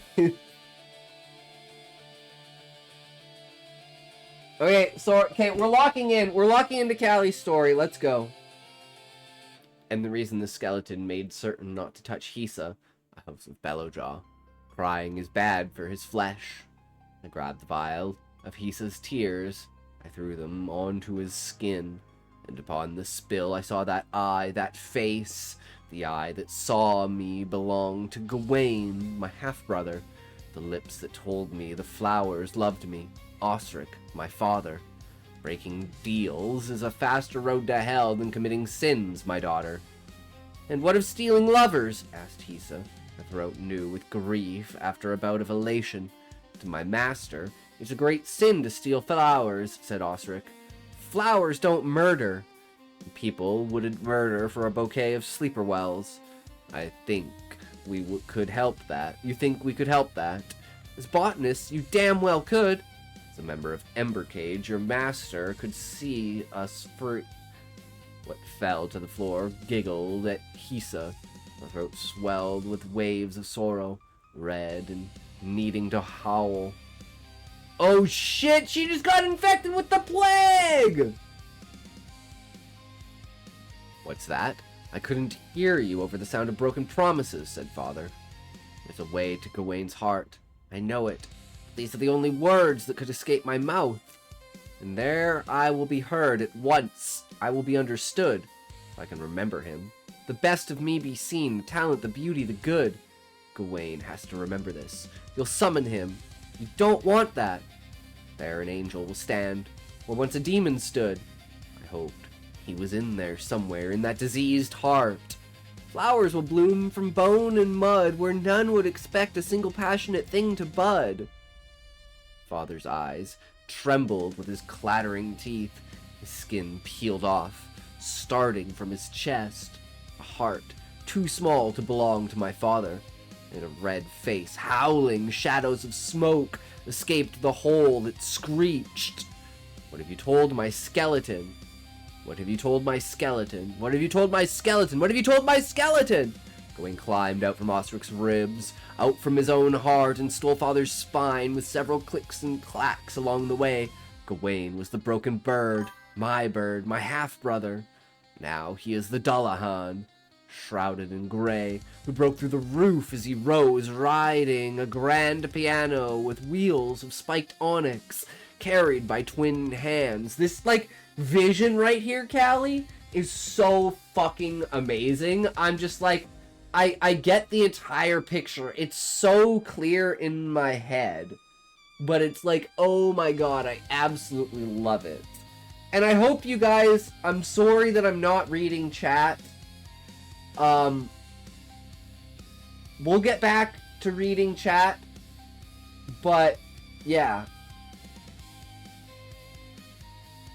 It is what it is. So carry on, guys. I'm gonna just continue with this. All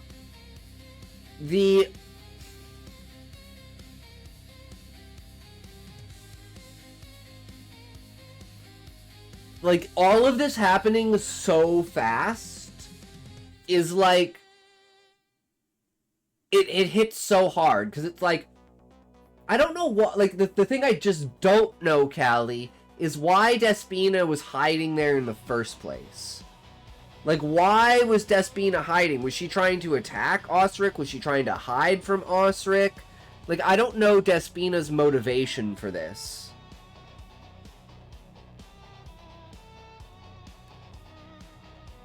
My father's spine was several clicks and clacks along the way. Gawain was the broken bird, my half-brother. Now he is the Dullahan, shrouded in grey, who broke through the roof as he rose, riding a grand piano with wheels of spiked onyx, carried by twin hands. Hitox will now dance for you. Fucking hell, Please Smokey! fully enjoy this immersive experience. Scotty, is Connection Line a real person? Yes, Connection Line is a real person. Connection Line's amazing. They have a crazy story. I'm really enjoying reading their story and their style of chapter progression. I'm a huge Architect fan, so I love the way that Callie describes. Callie is Connection Line's main character.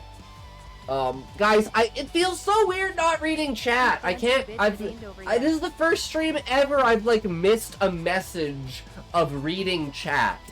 I can't deal with this. This is fucking with my head. Because I'm literally just trying not to read chat. I'm just let's just get through the story. We're so close. We're so close. Hell yeah. Sounds good, Void. I would love to read the next chapter. Sorry if I was seen as aggressive earlier. No, Book, that's okay. If Fish was being extremely insulting and rude, so it's understandable. Yeah, no, it's 100%. 100% understandable. Yeah, he likes to push buttons, I guess, and he fucked around and he found out. You know, we don't need that kind of shit around here. We're a very uppity positive. We like to fuck around and banter, but there is a line of respect, right? Like me saying I fucked Smokey's mom, right? Well, obviously that's just a bunch of banter, but to you, Book, it's not like I'm gonna say I fucked your mom or fucked your dad, because you're a chick. And, banter between dudes and banter between, a dude and a chick is completely different. Fish must learn how to troll in a more refined manner. Exactly, Sean, exactly. I think I've been the source of 2 bans now. That's okay, Book, you're allowed to be. Because if they get banned, it's their own fault. Good luck fucking my dad, he's a skeleton by now. See, it's just the same thing, right? It's like, I would not hesitate to say I'd fuck your mom to any dude, but I would never say that to a woman. That's extremely rude. Unless, like, I knew them and it was, like, a joke that we had between us and it was, like, you know, like, you just knew their comfort zone.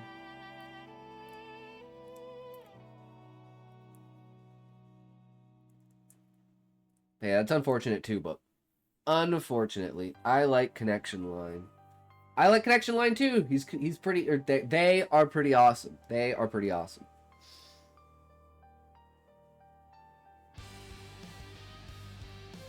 Oh, nice! You've improved, Book Buyer. Hell yeah. Just like someone said that my mom's womanhood was dusty. I'm like, damn straight, she was cremated. Do we not know their gender? I can let Connection Lines speak for themselves?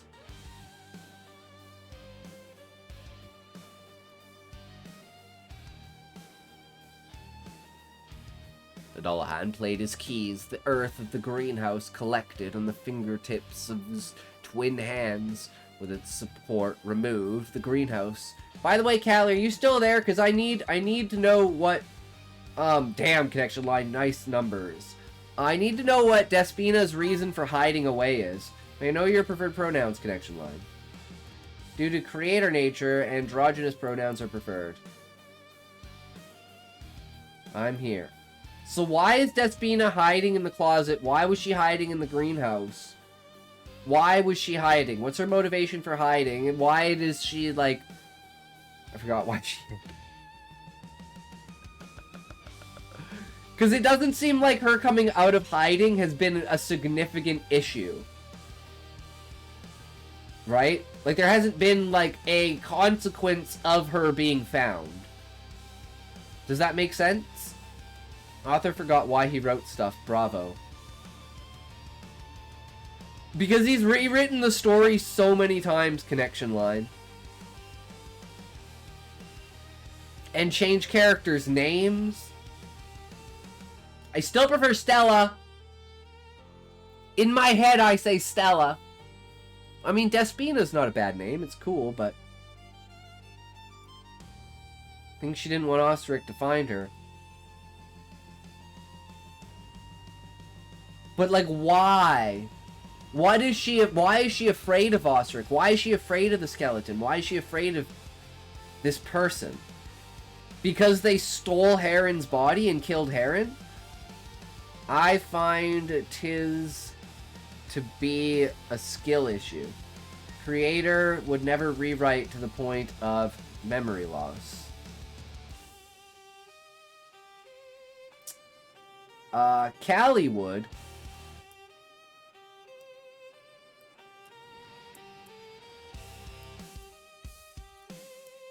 Typo, it seems we all have our problems plaguing us. That's why Callie's a plague doctor. Dullahan played his keys. I am sleepy. Okay, I'll get through this, Callie. I'll get through this. Earth of the greenhouse collected on the fingertips of his twin hands.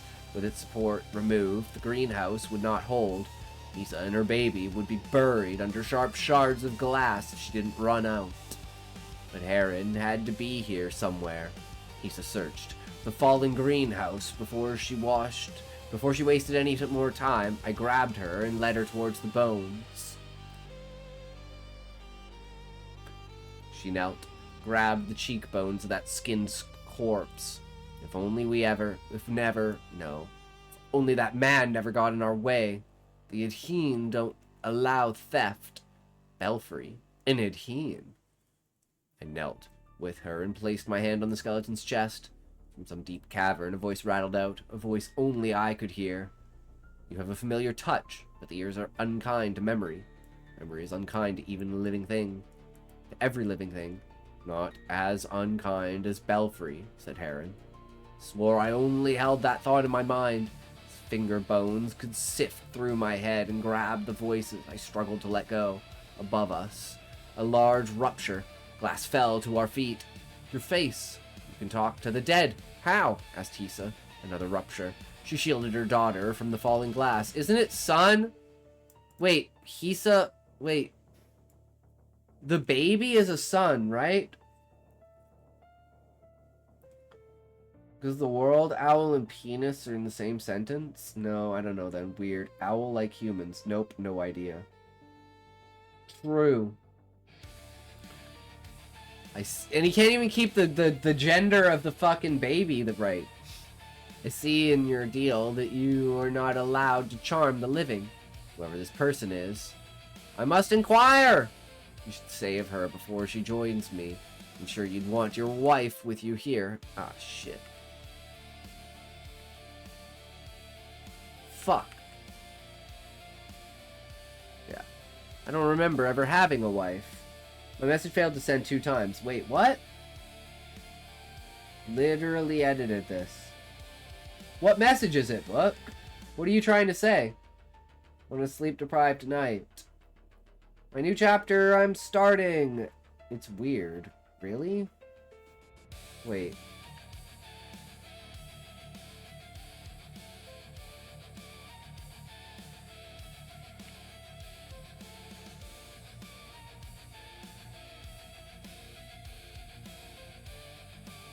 Huh.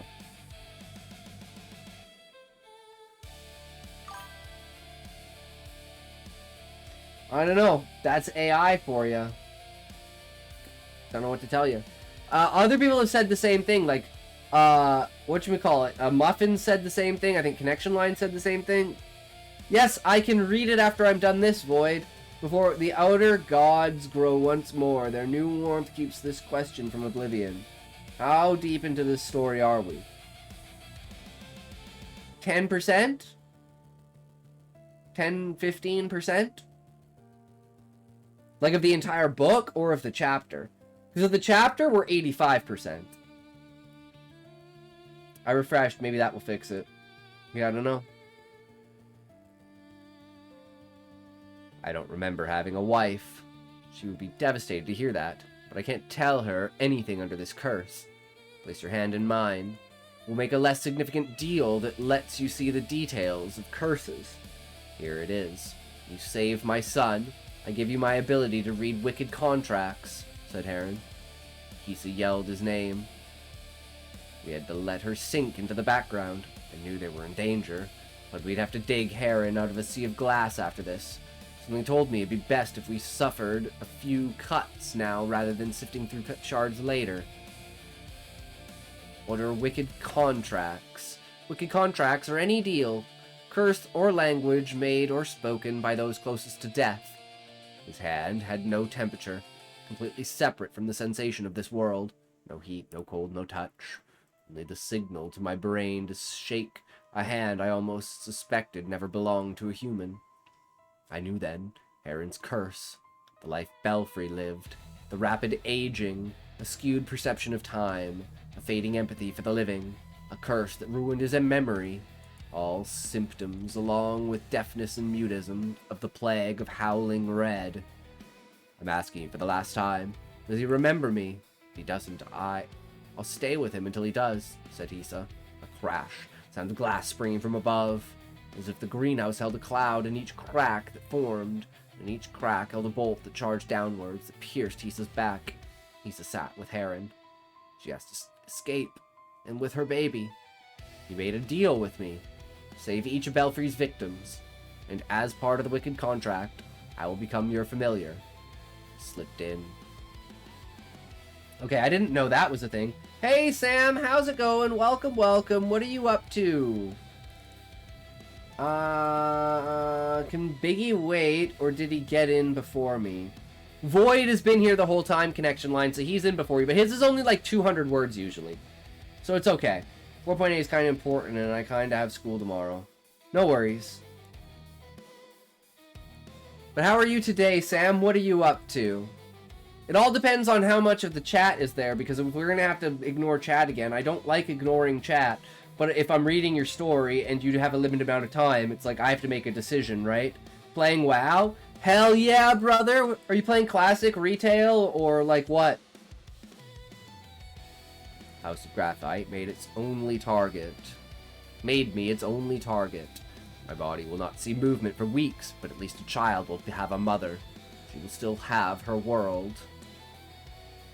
Legion remix. Ooh, nice. Don't ignore chat so you can read my story. I'll just prefer to get sleep. I don't need to. True. True. Sleep is for the weak. Sleep is time you could be awake, learning, progressing, getting better, being better, doing things, making content, having ideas, fleshing things out, being productive. Fuck sleep.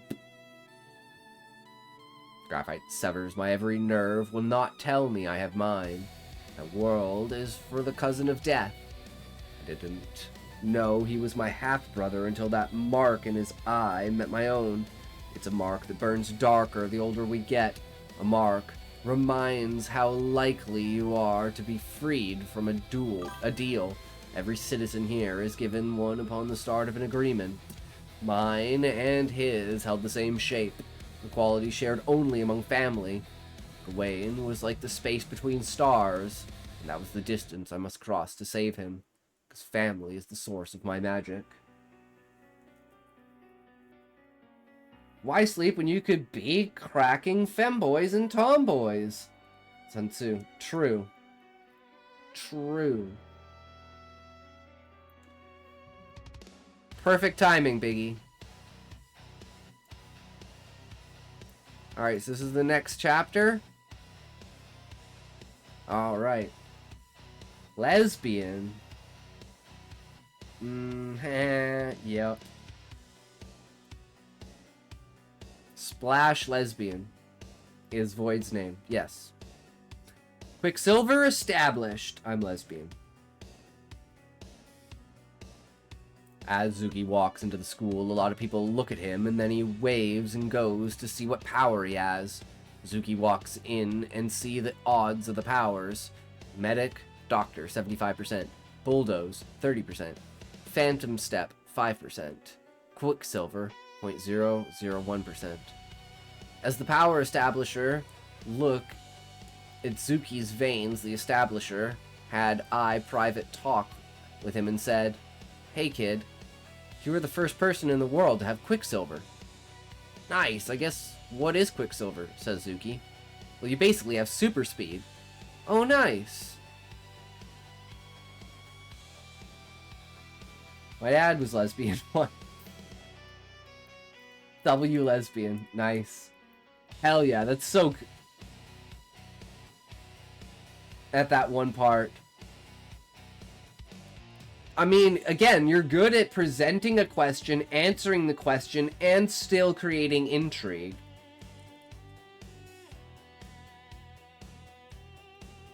Void, show me more. Exactly, see? It increases intrigue. He's just currently... they're just currently writing it. But that's Void, that's a good thing. Because now people are like, no, I need more of this story! Why is there not more? Keep writing. That's the intrigue people have. Like, you just give us these little tidbits of information and we're like, oh, I want more of it! I want more of it! Give me more! I need to know! Because it sounds so interesting. God damn, bro, wait a little. I mean, you gotta. Right? So now we're gonna read Connection Line story. I ain't famous. You could be.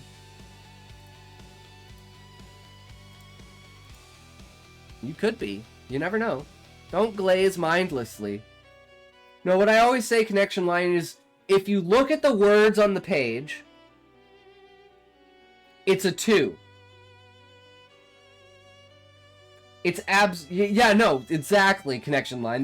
But I don't do that. I only do developmental edits.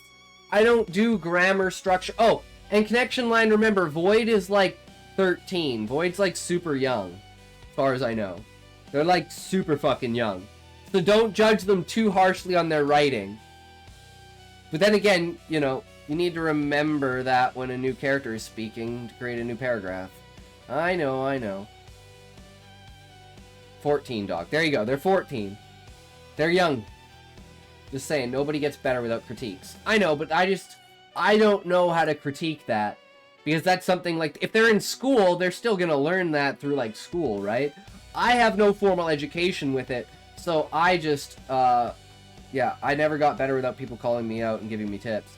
See, the thing is, Connection Line, is I don't want to call someone out if I don't have tips. If I can't give you constructive criticism and examples, then I don't want to give you criticism. Because it just looks like me being a dick. Turning 15 on the 27th of December. Nice. Oh, happy belated birthday. Indeed, happy belated birthday. So if you want to do grammatical, structural things for people, Connection Line, that's perfect. Because I try to stay away from that because I have terrible grammar too. Like, I'm just not good at that. Kingdom Down. Alright. Are you guys ready? Biggest advice for you is that you need to remember the whole paragraphs thingy and work on using says. % early. Thanks. True. Okay, we need a toke before we start this.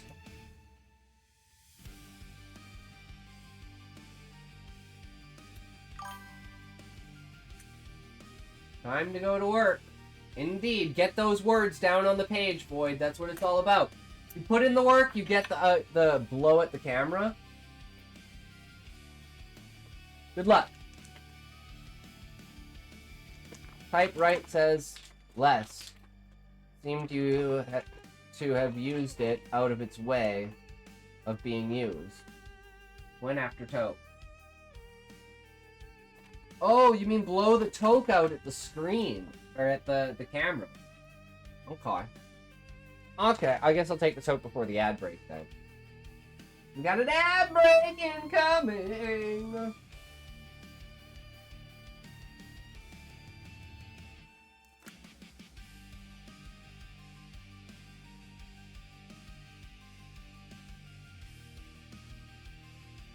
Toke, toke, toke! Let's go! Tokety toke, it's a smoke and the joke with folk in the poke, moke, doke, poke, spoke. Spoke, spick, spack, spawn. Spawn, spim, spam, spimmers. Spick, spang, spoogle, spang. Spick, spong, spong, sping. Sping, spang, sping, spong, sping, spang, sping.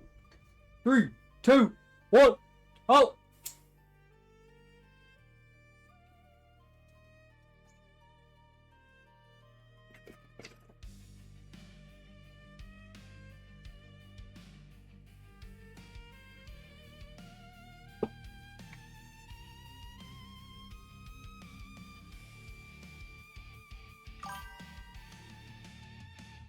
Just before ads. I'll be right back. In before ads.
You didn't even tell me how my chapter was.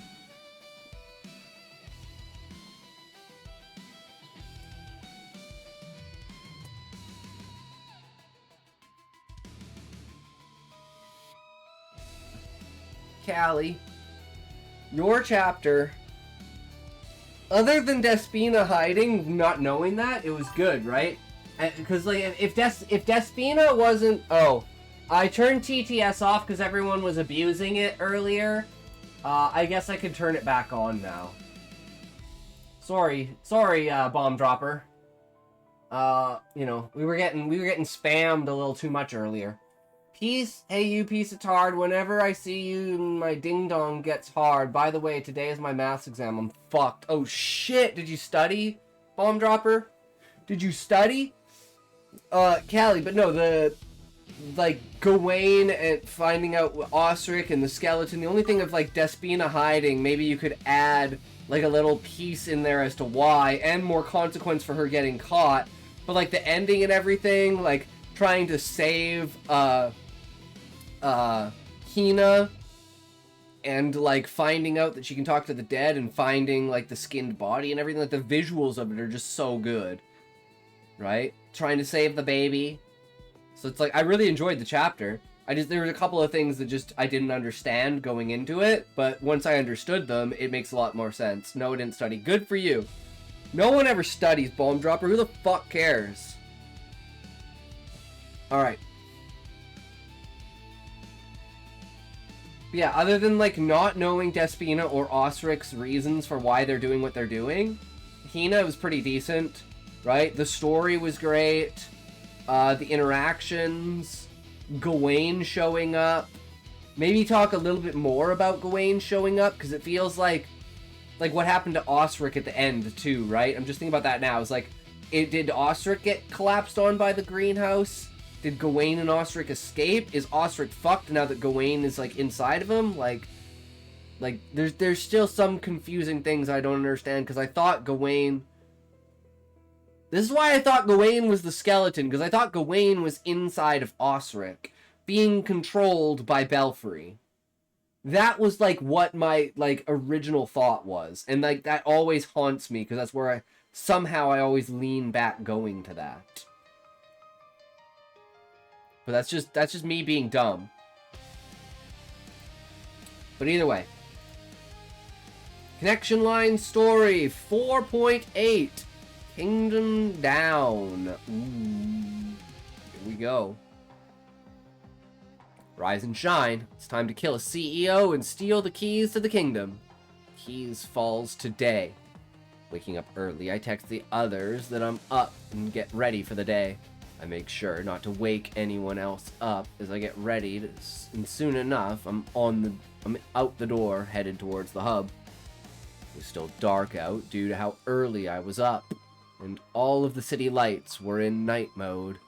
Glass City is arguably more beautiful at night, with the whiteout areas going black with bright neon lights everywhere. Some buildings were more lit up than others, but most had the window areas lit up at least.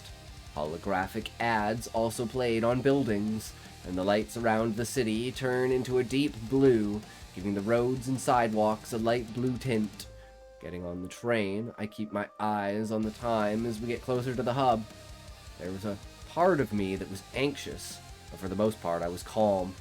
I get off the train and head towards the hub, slipping into the construction zone and pulling into a sprint. It's always better to be early. Sprinting into the hub, I wave at the others that are already there and sit down on one of the couches, catching my breath. We still had to wait for Bree and Lucy. Elo and I chat for a bit while we wait, to eventually walking in.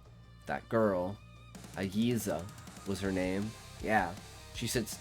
I was gonna say, is she gonna be a part of their team now? And, like, is this gonna fuck things up? Because the worst thing you can do at the last second with an extremely planned out plan like this, like worked out plan, is to add in a random variable. So I wasn't sure if she would be brought along or up to date or anything, or be included in any way. But she is a hacker, so maybe she can stay back at the base and, like, help them out. But I don't know, again, if, like, it's a level of trust you're willing to place on this with the most important thing that you're ever doing. I'm not so sure about that one. Aiza was her name. Yeah, she sits down near Mira, along with Bree and Lucy, and begins to chat with them. Wait, now I'm confused, because it said we still have to wait for Bree and Lucy, and then it says Bree and Lucy are right there. Oh. Oh, I'm retarded. I'm just skipping shit in my head. Ignore me! They walked in. I've got all cameras on the HQ offline during the meeting. Usually just the office cams go off. But now all of them will, she says. Good. That'll give us the window we need to get in and get out. Mira nods. Turning my head a little, I look at the three of them and with a confused look. Oh, Mira looks back at me. Aiza is part of the crew now. She just had a few errands to do first. I nod, giving a little smile and a thumbs up before going back to just listening in. Stop reading! Wait, what? You can't type on Twitch? Wait, what? Is it doing that thing again? You might have to refresh the page. Guys, is the chat... I guess if the chat's fucked up, you can't type in the chat. It's not at my screen. I was using the bathroom.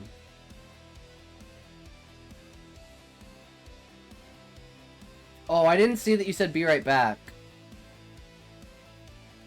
I didn't see that you said be right back because I was talking to Callie.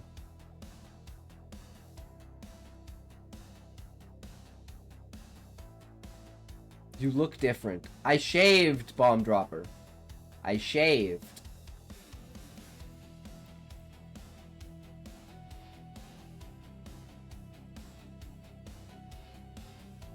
I trusted that you were here, connection line, and it's the first time, and then you're not here. Sorry.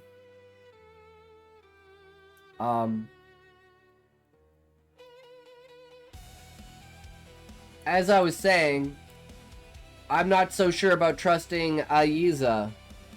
Because when you have his plan worked out so much like this, you don't want to throw a wrench into it like a random variable like that. Plus, there's always the chance that she's a spy. Why did she have the firewall up in the first place that fucked them up? There is just too much here that I wouldn't place my trust in for something as big as this event. I'd literally keep her captive until the whole thing was over. That why you look gay? Yeah. You mean feminine? Why I look feminine? Because I shaved. And I have a feminine face, okay? Fuck you.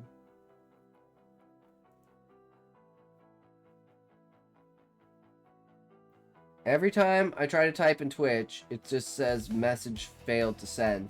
Book Buyer said that was happening earlier. Did you try refreshing the page?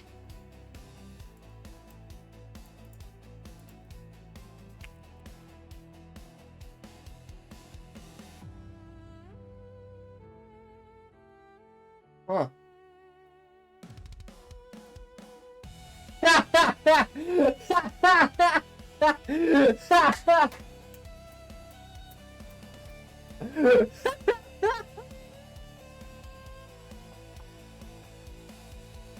Oh my god, I fucking love it. Oh, too perfect. Absolutely too fucking perfect. Oh, I love it. Okay, okay. Turn my head a little, I look at the three of them with a confused look. Oh, Mira looks back at me. Aiza is part of the crew now. She just had a few errands to do first. Am I pronouncing it right? Aiza? Is it Aiza? I can't remember. I nod, giving a little smile and a thumbs up before going back to just listening in. Yup, that's right. Okay. Oh, yeah. Oh, and Aiza goes to grab something from her bag. I found an extra radio jammer. So the scene won't be found until we're long gone. She notes, handing Mira the jammer.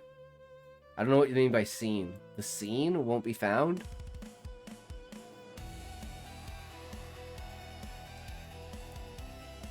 The scene, like, the body? Like, she's talking about the cameras?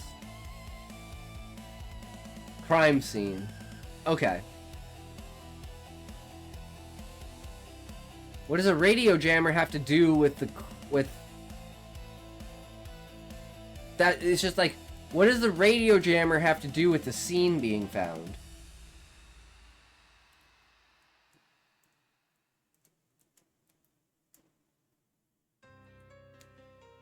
Aren't they already jamming the video feeds? Jams comms, nobody can effectively communicate.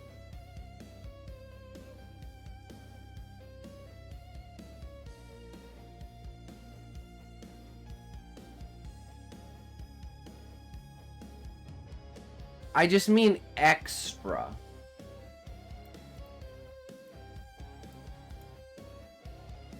Heard from, go check on. Yeah, no, I just meant, like, how does having an extra radio jammer? Does that make sense? Because they already had them. More coverage. It's a big place.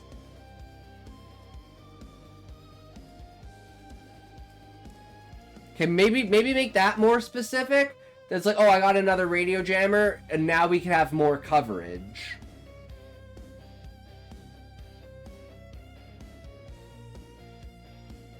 Because it makes it seem like this extra radio jammer makes a huge fucking difference.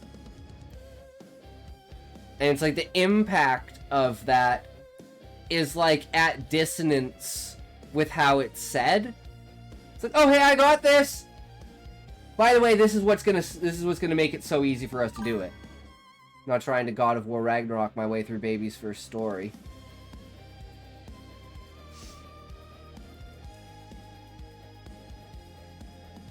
Okay.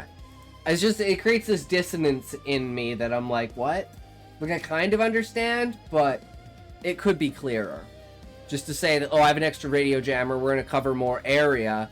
That way, you know, we'll have even more time to get away. Just makes it more clear. Perfect. The more time we get, the better. Here grabs the jammer from Yiza's Yiza, pocketing it in her hammer space bag. Speaking of time, Lucas chimes in, looking at his watch. We gotta get going. Right. Let's go, everyone. Mira nods and stands up. Yiza has been viewing our training, so she knows the drill. She's also been training in her own errands, so I don't want any complaints of not being ready. Got it? She looks around. Understood, I nod. Yup, Lucy nods enthusiastically. Good. Let's go grab the keys to the kingdom. Mira starts getting her disguise on. They're basically the same stuff from the train heist. We all get our disguises on and head out. Train station is very pretty at night, with the lights turning a couple different shades of blue. They shift from a deep shade to a bright cyan. The trains themselves follow this design, going all black with blue lights along things like doors and the top of the train, and the headlights turn blue at night. When we get to the train, a few people glance in our direction, quickly shrug our look off, seemingly. We're just part of a motorcycle club. We get off at the station closest to the Keys HQ and start making our way over. Guest entry is free. They don't really start with security measures until floor 3. We walk in, gaining a few glances. We wave back at a few people and start talking amongst ourselves to seem less suspicious. Truly, we were just a motorcycle club that was stopping by one of the plazas for a nice snack break. Alibi! The best disguises give you an alibi.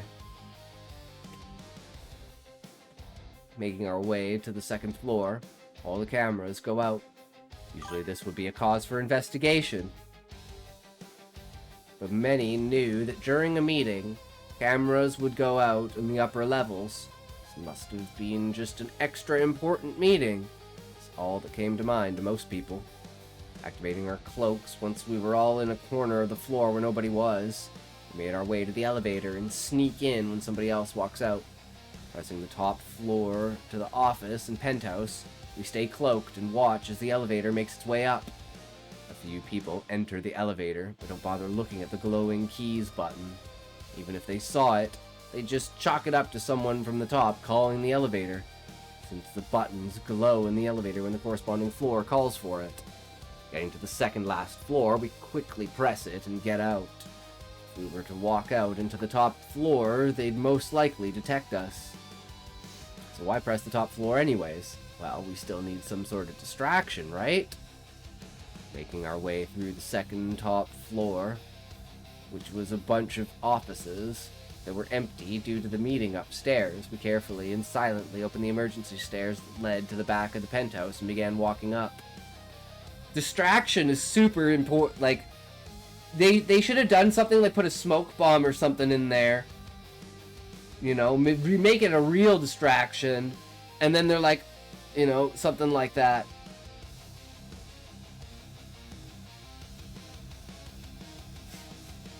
This is where you get a random person and you throw them under the bus. It's supposed to be subtle, but okay.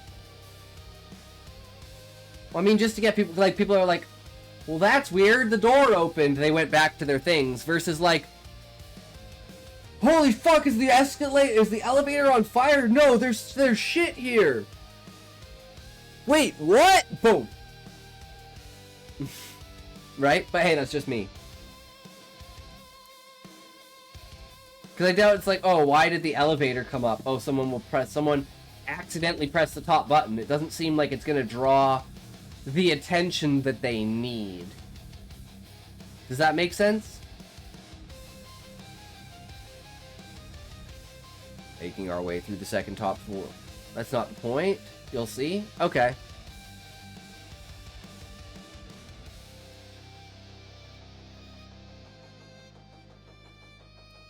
We leave mufflers behind for when we're running back down the stairs. We're just walking. That way they don't hear us. Once the elevator opens up and the penthouse is left alone, we enter and quickly make our way behind one of the fake paintings in the main room.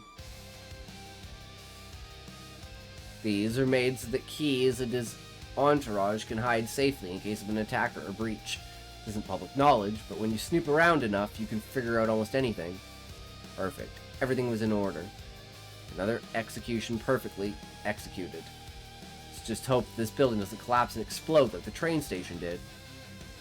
After a bit of waiting, Mr. James Keys walks into the room. You gave me a fucking great idea. Hell yeah, bomb dropper. I'm super confused, connection line. Why is it important that they press the top floor, and why did the elevator open? It seems like it has absolutely no impact on the scene whatsoever. It's like, oh, the elevator door opened. No one was even in the room. Wait, what?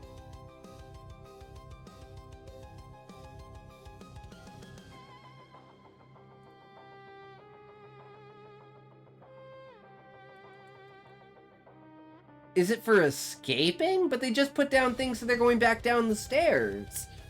I'm super confused. I can't think of why it would be important to open the elevator.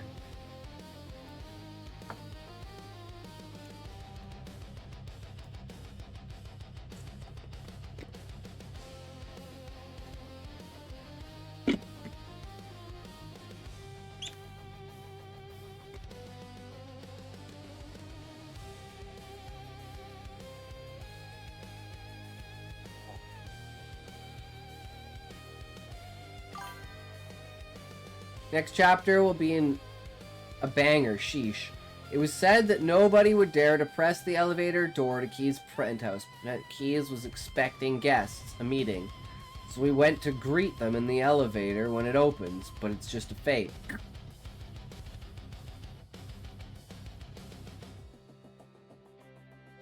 But I thought his meeting had already begun.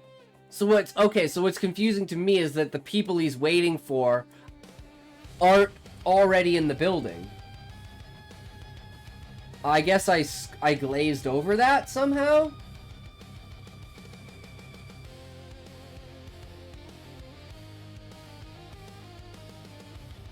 So it was to draw them out because...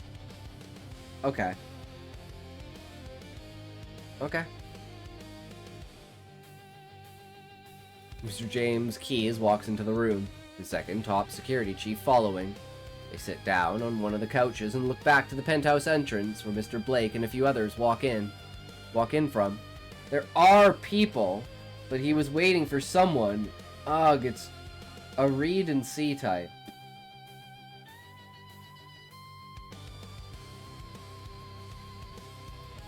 They sit down on one of the couches and look back to the penthouse entrance where Mr. Blake and a few others walk in from.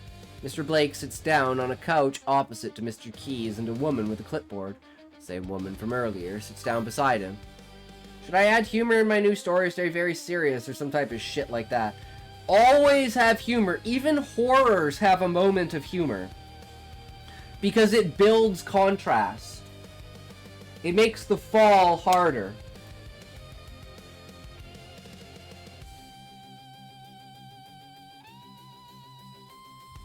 The others stand around the room. Just don't force it and you're good. Yeah, exactly. Don't force it, but if it comes, then let it be. But don't be like, no, I need to add this comic moment. No. Just be like, man, this turned out pretty actually funny. That's good. That's good.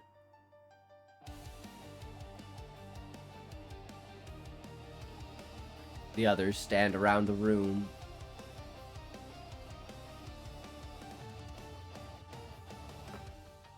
Few grabbing those chairs with wheels on them to sit on. Everyone settles into place. What are they doing here? Wasn't this supposed to purely be just Mr. Keyes and the security chief? Ugh. Everyone was probably thinking the same thing, but stayed silent. Paintings had a decent amount of muffling and soundproof to them, but you never know with situations like these. Mr. Blake clears his throat. Making a lot of noise lately, he begins. I'm glad that you're very adamant about having these terrorists brought to justice. Don't worry, I'm the stroker. Hell yeah, bomb dropper. Yes, Mr. Key nods. I will do everything in and out of my power to make sure those victims receive the peace they deserve. The killers will not live a happy life once we're done with them, he replies. I mean stronger that. Stronk. Stronker. Stronk is like drunk strong, you know? You're so strong. Okay, now shut it, please. Hey, Connection Line, you're the one who said, I said I'm gonna not read chat. And then you're like, no, read chat, you're fine. Bitch. What is this shit?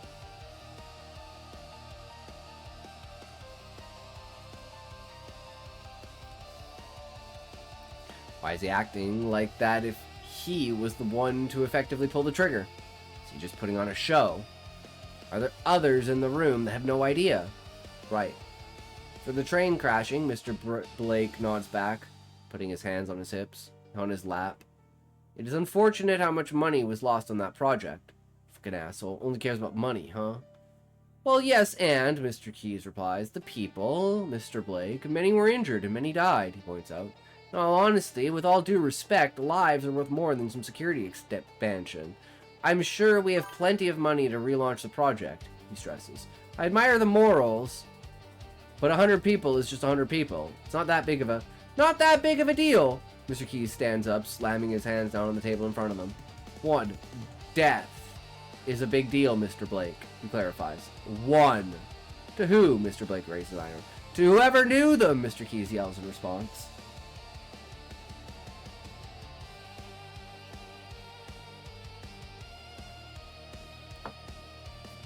Connection Line, don't time people out like that, man. I know it was only for 1 minute, but still. Come on, guys. We gotta stop abusing the power here. Chat when you have something interesting and valuable to say. No, anyone can say whatever they want, Connection Line. I told you I wasn't gonna just saying gay unprovoked is annoying and unfunny. No, it's not. Gay! You're gay! Connection line, you're becoming authoritarian. Guys, we have an extremely authoritarian stream today. Holy shit. Or I simply watch as two bicker. Barely even flinching or showing any emotion. James Keys, Mr. Blake keeps his voice low. Do you know the concept of numbers, he asks. Of course I know numbers. Mr. Keys goes to reply. 1 is lower than 2, and 5 is greater than 4. Mr. Blake continues. 100 deaths is nothing compared to the thousands of deaths that would have been caused if those terrorists survived the derailment. Keeps his eyes on Mr. Keys, who took a deep breath and sat back down by now. Socialism via la revolution. Saying gay on... I don't know. I feel like today is the day of alienating people, guys. I feel like there's, like we've switched the vibe in some way. Like what happened to just chilling and not giving a fuck about shit? Like, where did that idea go? Even when I'm reading stuff, it's like, chill. Right? Like, I don't want it to be like a lockdown. Then it feels like, I don't know, it doesn't feel natural. You know, I gotta have my freedom, Sam. Ew. You know, I feel like, I don't know. But I mean, that's the thing. People clash in some ways and stuff like that. I'm just like,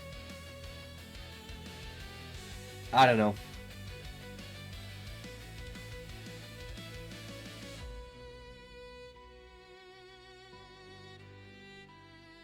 My messages are sometimes not going.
In pin safety pin in pin out, if I get timed out one more time or get banned, connection line is gay without a doubt.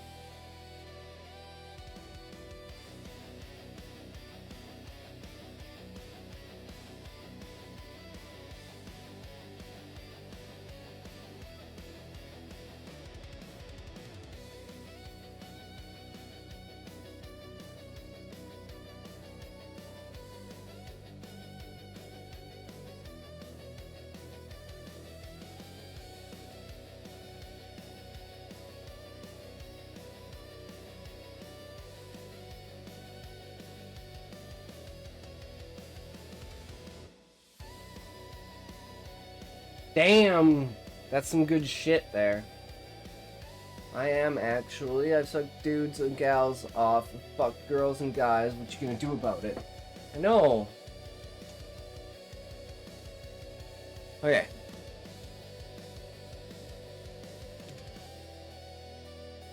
Keeps his eyes on Mr. Keys, took a deep breath, and sat back down. What do you mean? Mr. Keys asked. Terrorists kill people, James, Mr. Blake replies, almost in a condescending tone. No, I know that, but like, what do you mean if they survive the derailment?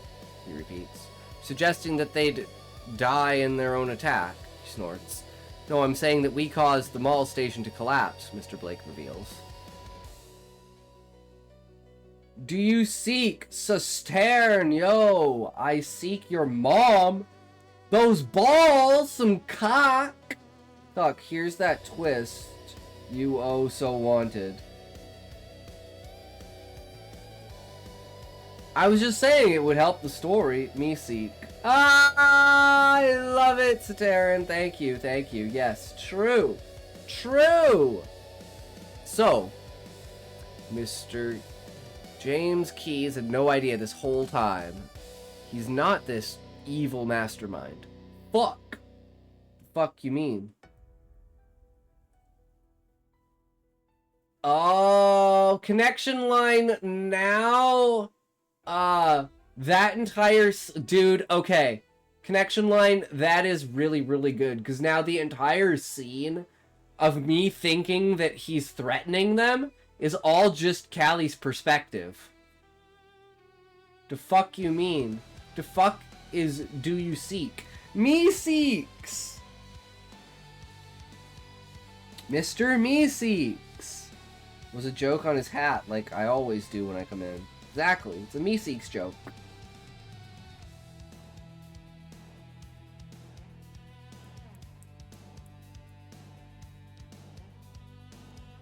So use of perspective there is like extremely well done, connection line.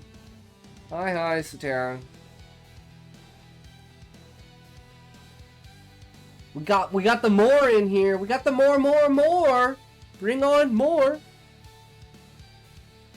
Yippee, thanks. Looking around, I can see the shock on the others' faces. We all stay silent. What? Mr. Keys says, still, his voice keeping the distaste in his tone.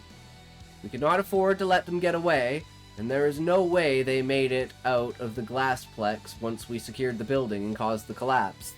You have to understand this, James, Mr. Blake tries, spinning it to sound like a good deed. Mr. Keys wasn't having any of it.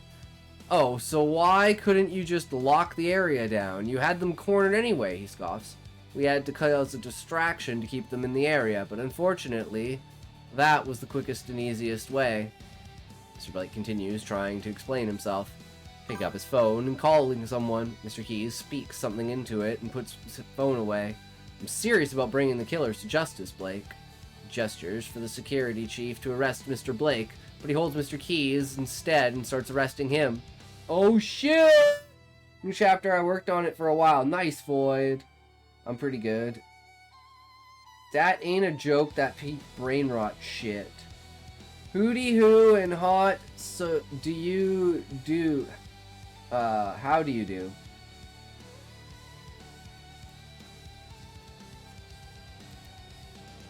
True. Sounds good, Void. We'll get to it when we finish, Connection Line story. Then we also have to... Wait, do you have another chapter for us ready to read, Bomb Dropper?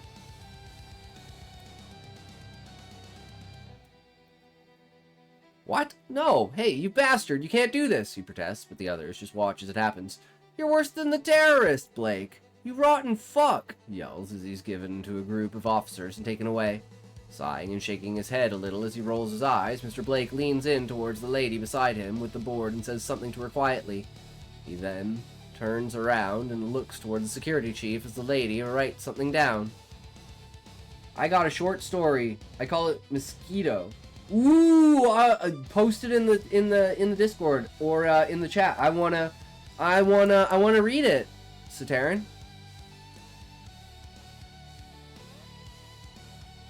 Congratulations on the promotion. You are now CEO of Keys, he boasts. Don't squander it. The smile disappears as he switches to a more serious tone. Everyone but the security chief leaving for the elevator.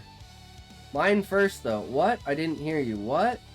You have another chapter for us. We've read up to chapter 3, right? Do we have, do we have another chapter? I don't remember, Bomb Dropper. I'm pretty sure we do, right? Once they're all gone and out of the area, we erupt into an array of murmurs. We made sure to stay quiet so that the guy still in the penthouse wouldn't hear us, despite the soundproof area we were in. What just happened? Mira exclaimed. Shh. Aiza makes a quiet gesture. I don't know. But was Keys being used? I think he genuinely thought you guys caused everything, she replies. Can we kill that new guy? Lucy erupts, looking around the room through the fake painting. Lucy, quiet. Mira makes a lowering gesture, and yes, we'll do that before getting the fuck out of here. Chapter 4, his dad comes in the next chapter, but his mom's boyfriend, I should say. I see. What's you say to me? I heard Bomb Dropper. Posted, hell yeah. Waiting for the guy to come back into the living room and sit down. We all shimmy out of the painting to the side of it and pop a few bullets each into him before he could fully react. Suppressors making sure it's as silent as can be. We look down at each other, thinking on whether or not we should hide the body before Mira shakes her head and says, send a message, blankly. I nod and look back at the corpse, lying, bleeding on the couch. Squandered your promotion, I sneer. We gotta get out of here, Milo quietly calls out. Wait, I'm confused. True, Sean. Moogle. Kupo! Don't worry, Mod Celestial. Just having fun tonight.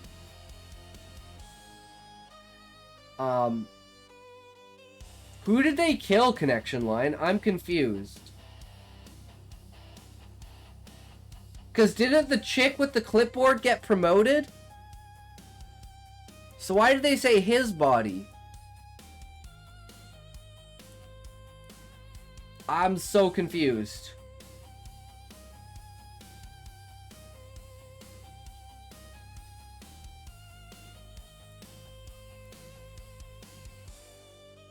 Oh, the chief of security?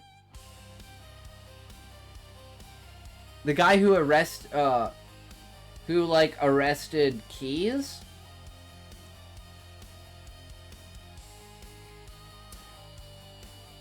But I'm so confused why they would say you squandered your promotion. This line doesn't make, like, this line is confusing. He leaned in to the chick, but afterwards gave the promotion to the security chief. Oh, I thought he leaned in and said it to the chick. I didn't know he... Wait, so he made the security chief the CEO? I'm so confused. Oh my god, stop doing weed. It's slowing your rotting brain down.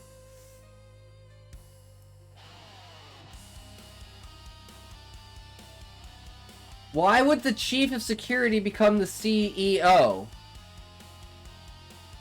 I got my hot Cheeto blanket now. It's warm. Hell yeah, Void.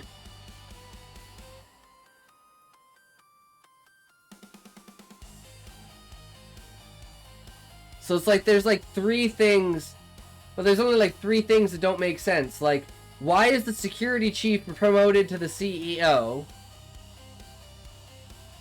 Why did he say yeah, I don't know. It just, I'm wrapped up in a burrito. Nice, Void. I don't know. It just seems like this promotion came out of nowhere. That's all I'm trying to say. And then the killing the dude came out of nowhere. I'm expecting some sort of resistance here. This seemed like this was just way too easy right now. Chief literally is corrupt. So the whole thing is corrupt. James Keys is the only one not put into the loop. They all used him to trick him into furthering their goals. Unless he married like the CEO old daughter and got in. Yeah, I get Keys' connection line, but I don't get the security of the chief. So if he's the head of security... Like, you shouldn't make the head of security the CEO of the company. I feel like that's a bad move.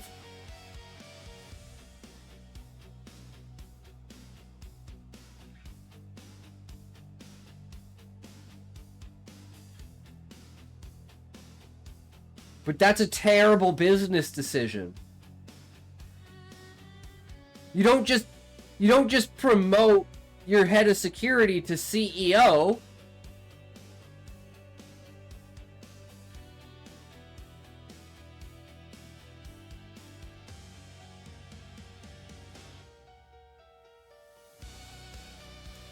Okay, slut, I gotta go now. Bye. You can suck my dick next time. Alright, bomb dropper, sounds good. Wait, it's a security company connection line. I thought it was a train company. Like, I thought it was a construction company. Like, it's a massive multi-corporation, like, world-owning... If the security chief owned the majority of shares and he could force that, it is profoundly stupid unless he did the schooling. Okay, fuck you guys. Low-key worlds can work differently. This world is fucking space trains and you pause at a simple promotion for dramatic effect. Keys to your safety. Well, yes, Dune is different. Well, I'm just saying, I'm trying to tell you, Connection Line, that it's very confusing that I thought, like, that's why I thought the chick with the clipboard got promoted, because you made Keys as a security company that works in anything and everything security.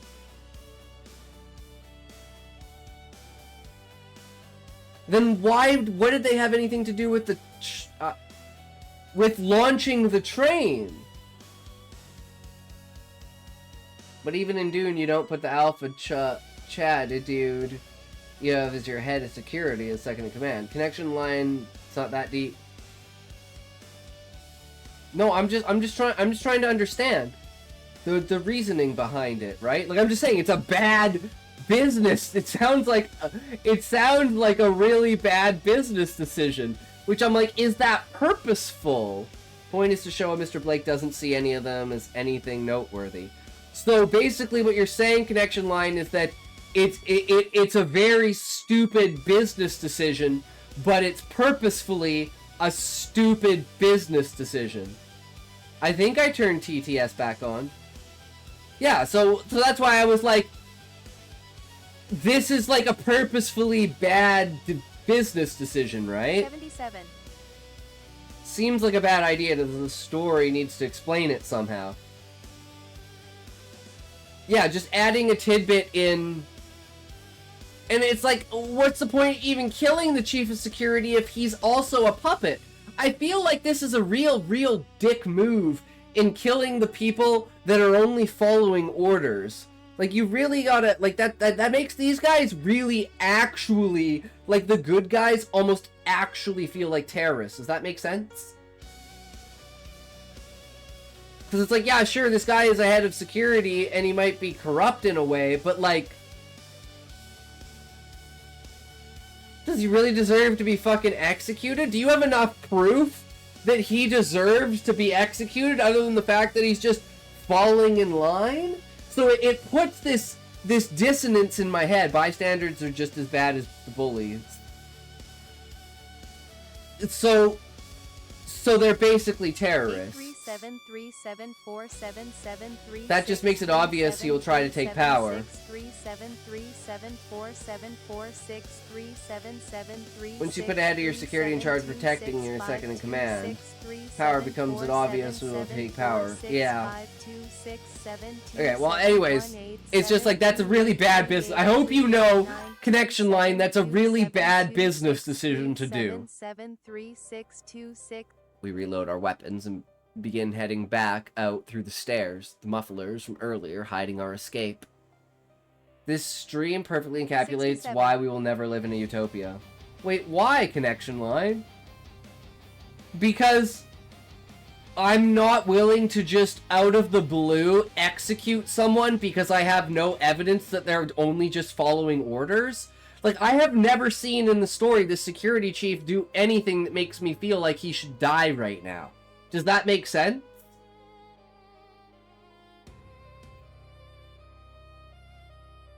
Like, I feel like you have to kind of have some sort of proof or evidence that the person's a bad person.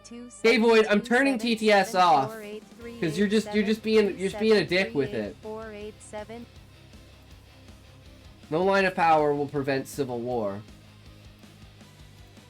No, you just lock up the 2% of people that cause all the problems. Maybe 4% of people that cause all the problems. And you live in a utopia. Oh, you steal a chocolate bar? Okay, you go to jail. The evidence is that he literally stood by and assisted his own boss's arrest. But connection line. What if his family's threatened? What if he's been blackmailed? Like, there are so many, like, thoughts as to reasons of why there's been no presentation of why he then proudly took the promotion despite the whole thing being stupid and out of place. Who cares? No, that's what I'm saying, Connection Line. As the reader, I care. Because I want to be sympathetic towards the main characters. But by killing this guy, they have done something to me that has crossed a line.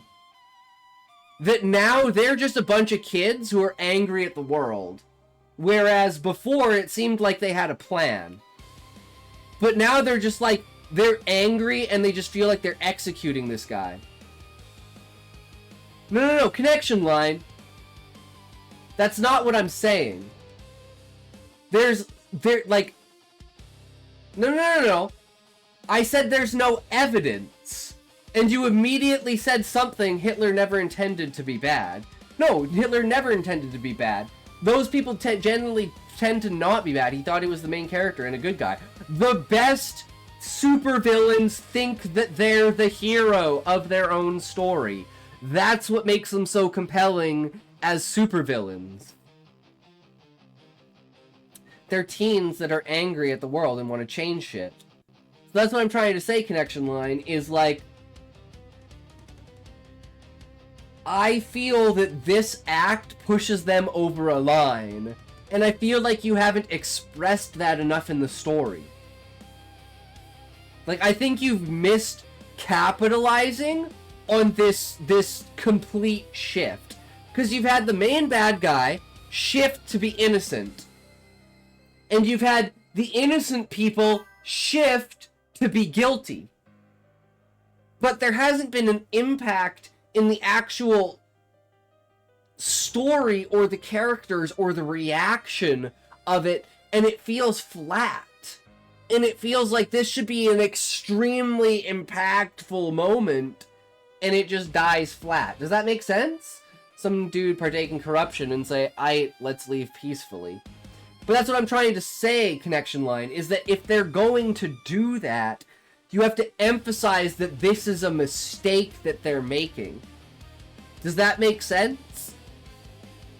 Like, you can't justify them killing, or you have to justify them killing him, which makes them fall off in the reader's eyes as being like, well, did you really have any evidence?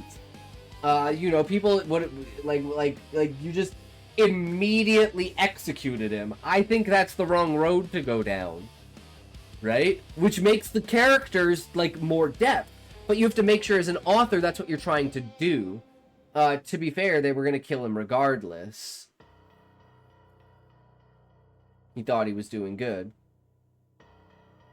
Yeah, exactly, Sataran. But yeah, the biggest breakdown of this is, if you want these characters to have this shift of action, that because here's the thought process.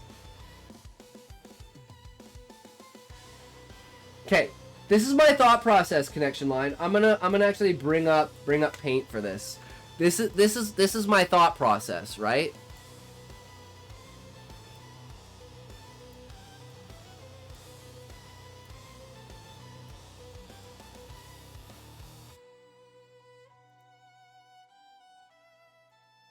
Okay.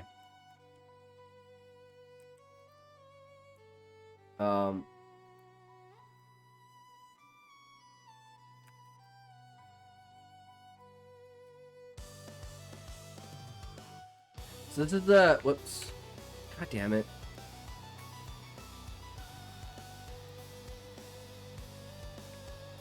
So you have this shift where the villain is presented as the hero, which causes two outcomes.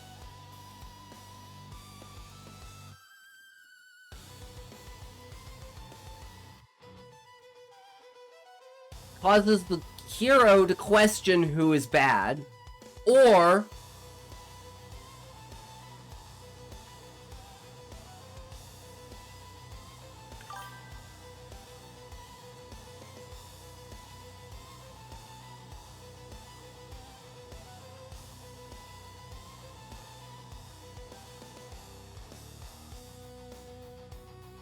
then you have, this is, they can't believe that there's more than one person that's bad.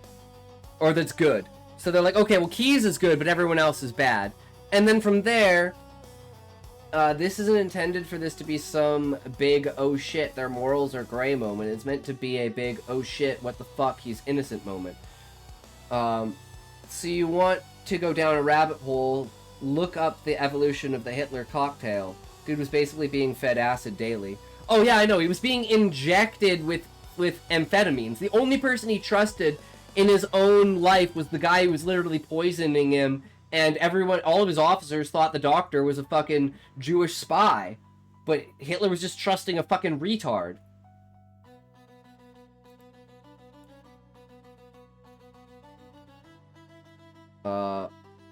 Not willing to act on information, right? And then this is act anyways. And this is become bad.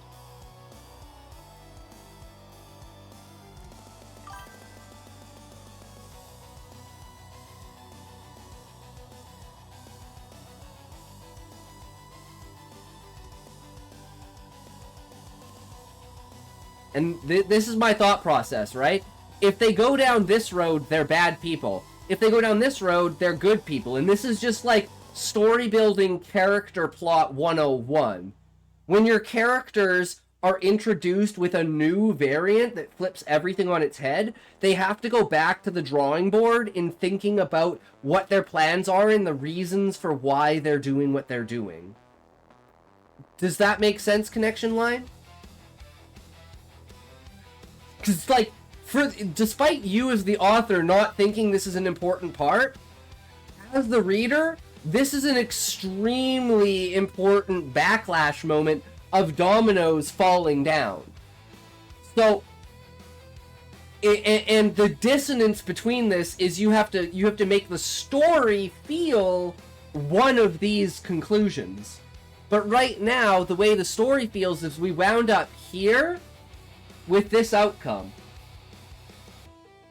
And the story isn't recognizing that the decision that these characters are making might not be the correct decision.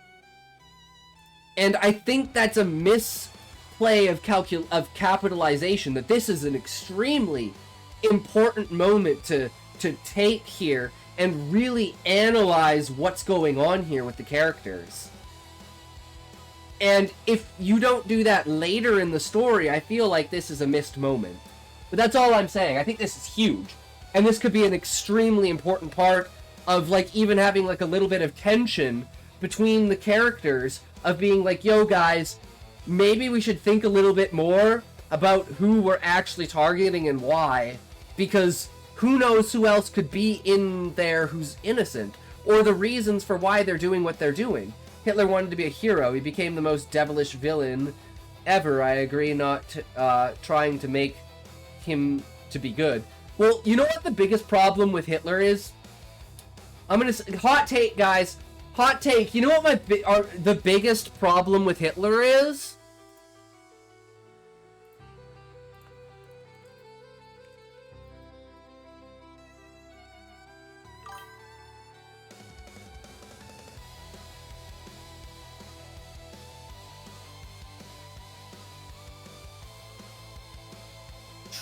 He's not even number one.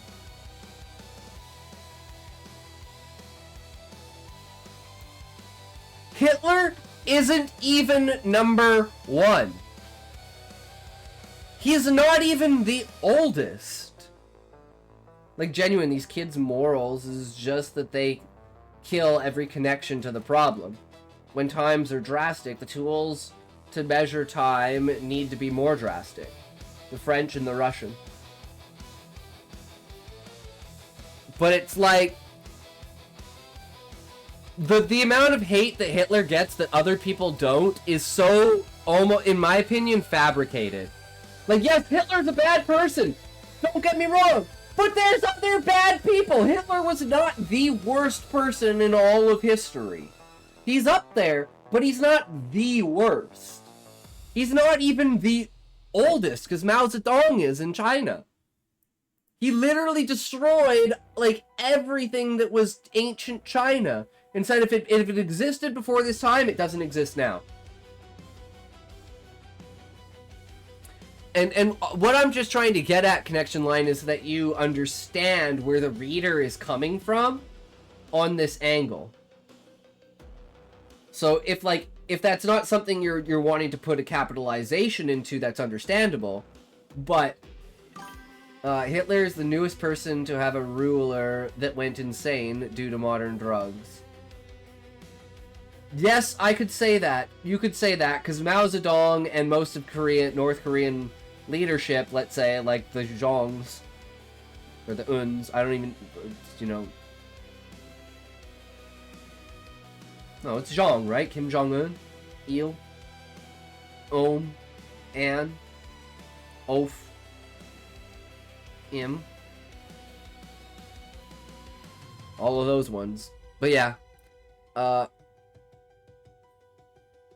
And I guess it's more Western relevant than China, right? China is a weird beast to tackle. China is a weird beast. Alright, I'll be right back, guys. It's Manchu the real rulers. Nice try. Instead, it's actually whatever the fuck is currently in charge of Sudan, along with Israel's Adolf Benjamin. Is Mongol or is China? Is Taiwan?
Yes, sorry, I misspell things to prevent censorship. True. True. Okay. Alright. Alright, back to the story. We reload our weapons and begin heading back through the stairs, the mufflers from earlier hiding our escape. But now the security team will start to realize that the cameras shouldn't still be down and send someone to check up on the penthouse office. Guess that radio jammer won't be needed. Usually they take the elevator all the way. The chance that some used the stairs weren't zero. We had to be on edge. Moving through each floor, we keep our weapons raised, ready to shoot if needed. Eventually a team of 2 security guards reach earshot, but they were just talking as they walked up the stairs from a few stories down. We each stop moving, activate our cloaks. They are unarmed. There's no need to shoot them. Yeah, sorry, for different characters. Can you do voices for different characters? Please, no.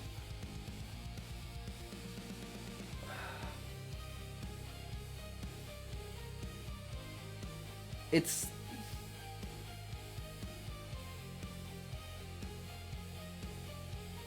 like, sometimes I try to, but it depends. right? Depends on how many characters there are. Because if there's too many characters to do it, I'm not even going to bother. Because I don't want to do only some of them. Right? My story, there were like 4. Yeah, there's like 7 just in the main group. Well, 8 if you include Araya. The mosquito, the monster, the elder, the woman. Nice. Oh, you're saying for your story you want me to do voices. Oh yeah, I can do voices for your story. 100%, Sataran. Because if you tell me in advance, I can pick out 4 voices. And I can, like right now, I can pick out 4 voices in my head.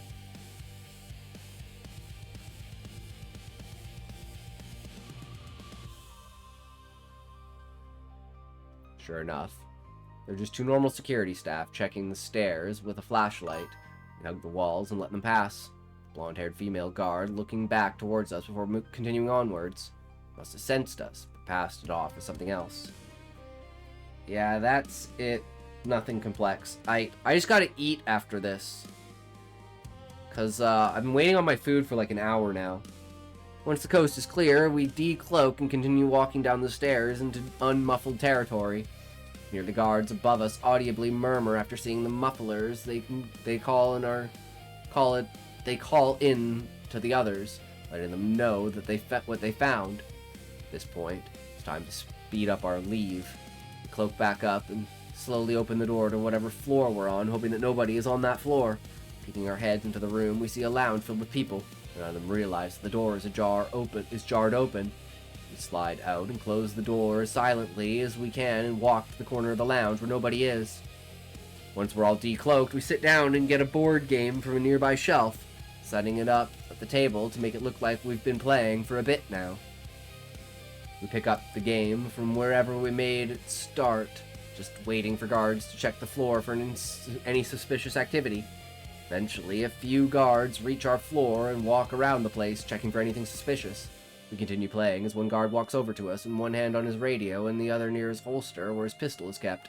Standard cop guard procedures. Glancing at our game, he nods to himself before asking us a few questions.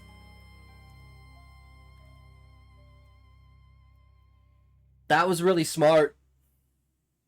That's actually really smart to not leave the scene, because they're going to be watching for people leaving the scene, right? But the cameras are down, so the cameras couldn't tell. And no one's really going to be paying attention to a bunch of, like, bikers and stuff. The only thing is that they might stand out because they're bikers. But then again, it would be like, well, man, we just didn't notice them. They were just sitting quietly over there with all this other stuff.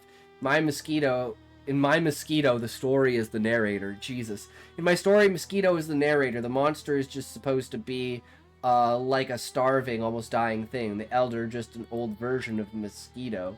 And the random woman cheering, celebrating. Interesting, Sataran. Sounds like a fascinating story.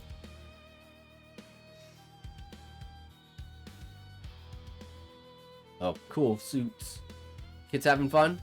Speaks up. It's very short. I see. We all look at him and nod. Lucy's smiling through her gritted teeth at the sight of the guard. Yeah, well, except for Mr. Last Place over here. Neil gestures to Lucas. Hey, it's just an unlucky streak. I'll make a comeback. You watch, Lucas replies. Chuckling and nodding to himself, the guard asks another question. Well, I know focusing on the game is important, but you guys wouldn't happen to have seen or heard anything suspicious, have you? Anyone looking out of the place? Frantic? He asks. We all look between each other, murmuring about different people we've seen and shrugging before looking back at the guard. No, sorry, I reply. Can't say I have. Only people that stood out to us was the few old ladies, but they just had funny clothes on is all. It's true. 3 ladies were nearby and just seemed to be playing a sort of Jenga game, but they were all wearing these bright fluffy jackets, like they were the Powerpuff Girls coming to stab you in the back of an alleyway. We'll shut up, and let you enjoy this. Making the rowing scenes linger with your style of music.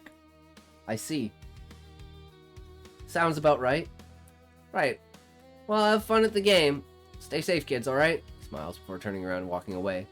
We all look at each other for a moment, knowing that we just got away with We then continue playing the game, deciding to just finish it and wait for the things to die down. Once we finish the game, we pack everything up and chat amongst ourselves about our day at school and how much homework we have. Normal kid things. We enter the elevator with a few others and make our way down to the lobby, walking out of the building and towards the nearest train station. Mission accomplished. Sorta. I mean, you figured out some new things, but yeah, you can't cut the head of the snake off, right? Unfortunate. But yeah. So, if it's a really short story, sorry for my bad English. Oh, don't worry about it, Sateran. That's okay. Like I said, I'm a developmental edit. I'm not a line edit.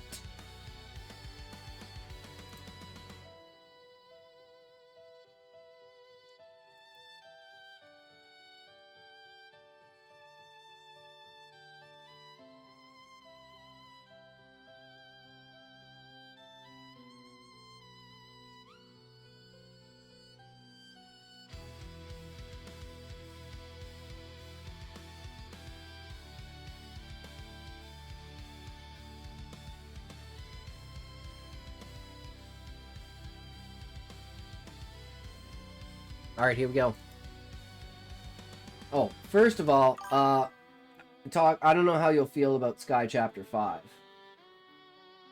Well, it's just like, I mean, I thoroughly enjoyed it, Connection Line. I'm not saying I didn't enjoy it and then it wasn't good. I just said there was a little bit of a dissonance and a little bit of a confusion with the clarity, but it's like, as long as that's what you're intending with the story, I'm just trying to let you know how I feel about it as reading it. And being like, you know? But I definitely, like, Chapter 4 was definitely intense. It like, even the end there is all about, wrote this in 9th grade. Nice, Sateran, hell yeah. It's good to see young people around that are writing. So important to have the next generation of creative thinkers. Me with Chapter 2. Yeah, and, the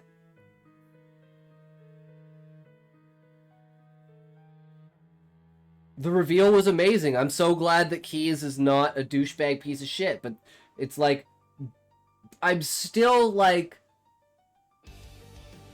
the further we get into the story, I want to know more about, like, the origin of the parasites. Like, where is the core of this company? Where does all this stuff come from, you know? Like the whole thing with fate and everything like that. Almost 40, so not young. Damn. Not now, but once was. I mean, it's good to see, like, young people writing. Like, my first writings, like, the first chapter of my book, I wrote in grade 10. Right? Oh, well, then maybe you'll like 5. I'll definitely like it. It's not that I don't like it, right? It's that it's just like there's a certain expectation and a certain thing, but you've turned that upside down now, which is what your intention is. So it's all dependent upon intention of the author, right? Because you're leading me in a direction. I'm like leading myself, like I'm thinking ahead of the path, right? Because I can't see the path ahead of me, but I'm like assuming based upon the path behind me what the path ahead of me is going to look like. And then you're just like, nope, this is where the path is going. And you're like, oh! Right? And that's a good thing. Because you don't want a straight path. That's boring. If I can predict what's going on in the story, maybe you should add different things to the story, right? I write now for my brother's kids, so I have a bedtime story to tell them. Ah, nice. Okay, here we go.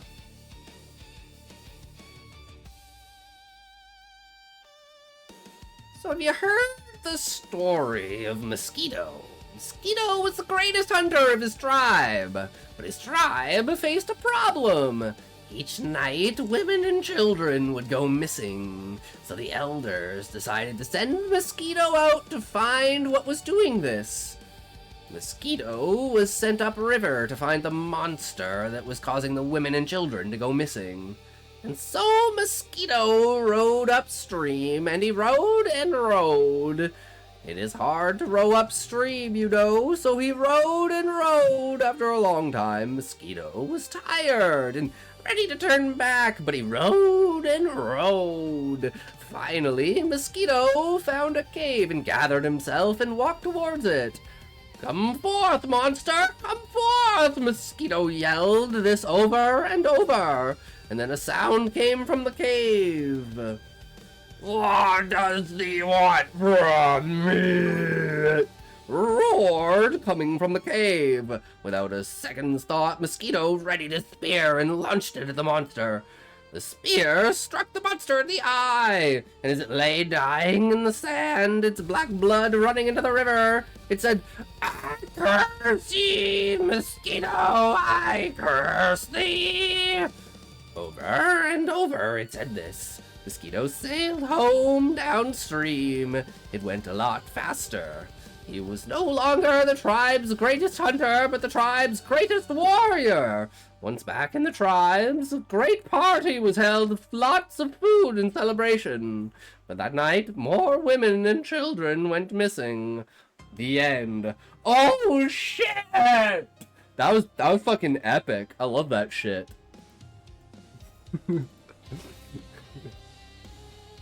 Did I do Mosquito justice? I'm guessing he's a... Damn, uh-oh. He's, like, I was expecting him to be, like, a little guy, right? You know, because his name's Mosquito, but then I'm like, maybe his name is ironic, and maybe he was actually, like, a really big guy, and they called him Mosquito? I don't know. Good story. Good scary ending, low-key. That was awesome. Well, I'm glad you liked it. Okay. So, we have, a new video, since we don't have anyone... No one, like, there's... Oh, wait, Void, are you still here? Void, we gotta read your chapter, too. So, Void, if you're still here, we gotta do that. I gotta fucking eat, though. Shit. My ketchup's getting crunchy.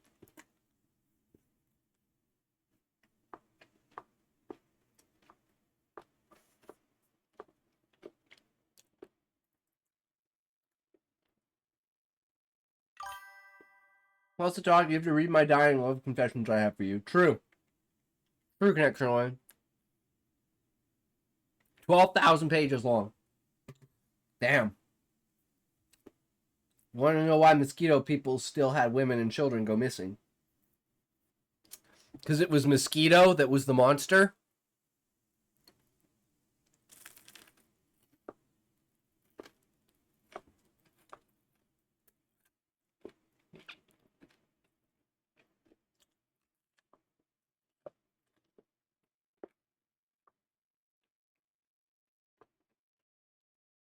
Nope, the Spanish were landing on his shores. Taking his people. Damn.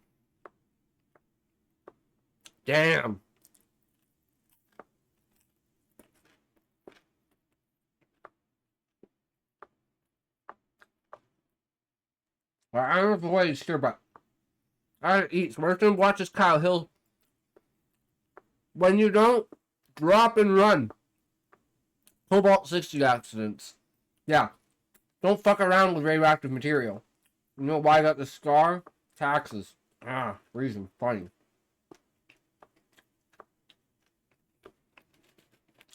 Supposed to be a Native American myth. Oh, cool. Cool. Half-Life Histories. Let's go. I love me some Kyle Hill.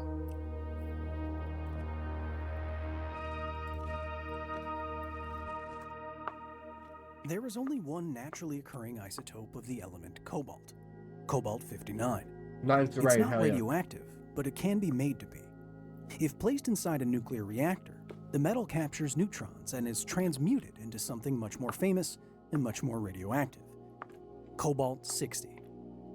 This isotope is physically robust, has a relatively long half-life, and emits high-energy gamma rays. Cobalt-60 is therefore perfect for many nuclear applications, from industrial density gauges to cancer therapy, when used safely. If precautions are ignored, forgotten, or actively bypassed, cobalt-60 sources can be accidents waiting to happen. And in 3 back-to-back years, from 1989 to 1991, the potential for an accident... Alright, sounds good, Connection Line. Have a great night. Take care. This is the true Still story proud of that short of the story. El Had a lot in Salvador, it. Yeah. Israel, and Belarus. It's a powerful radio story. accidents.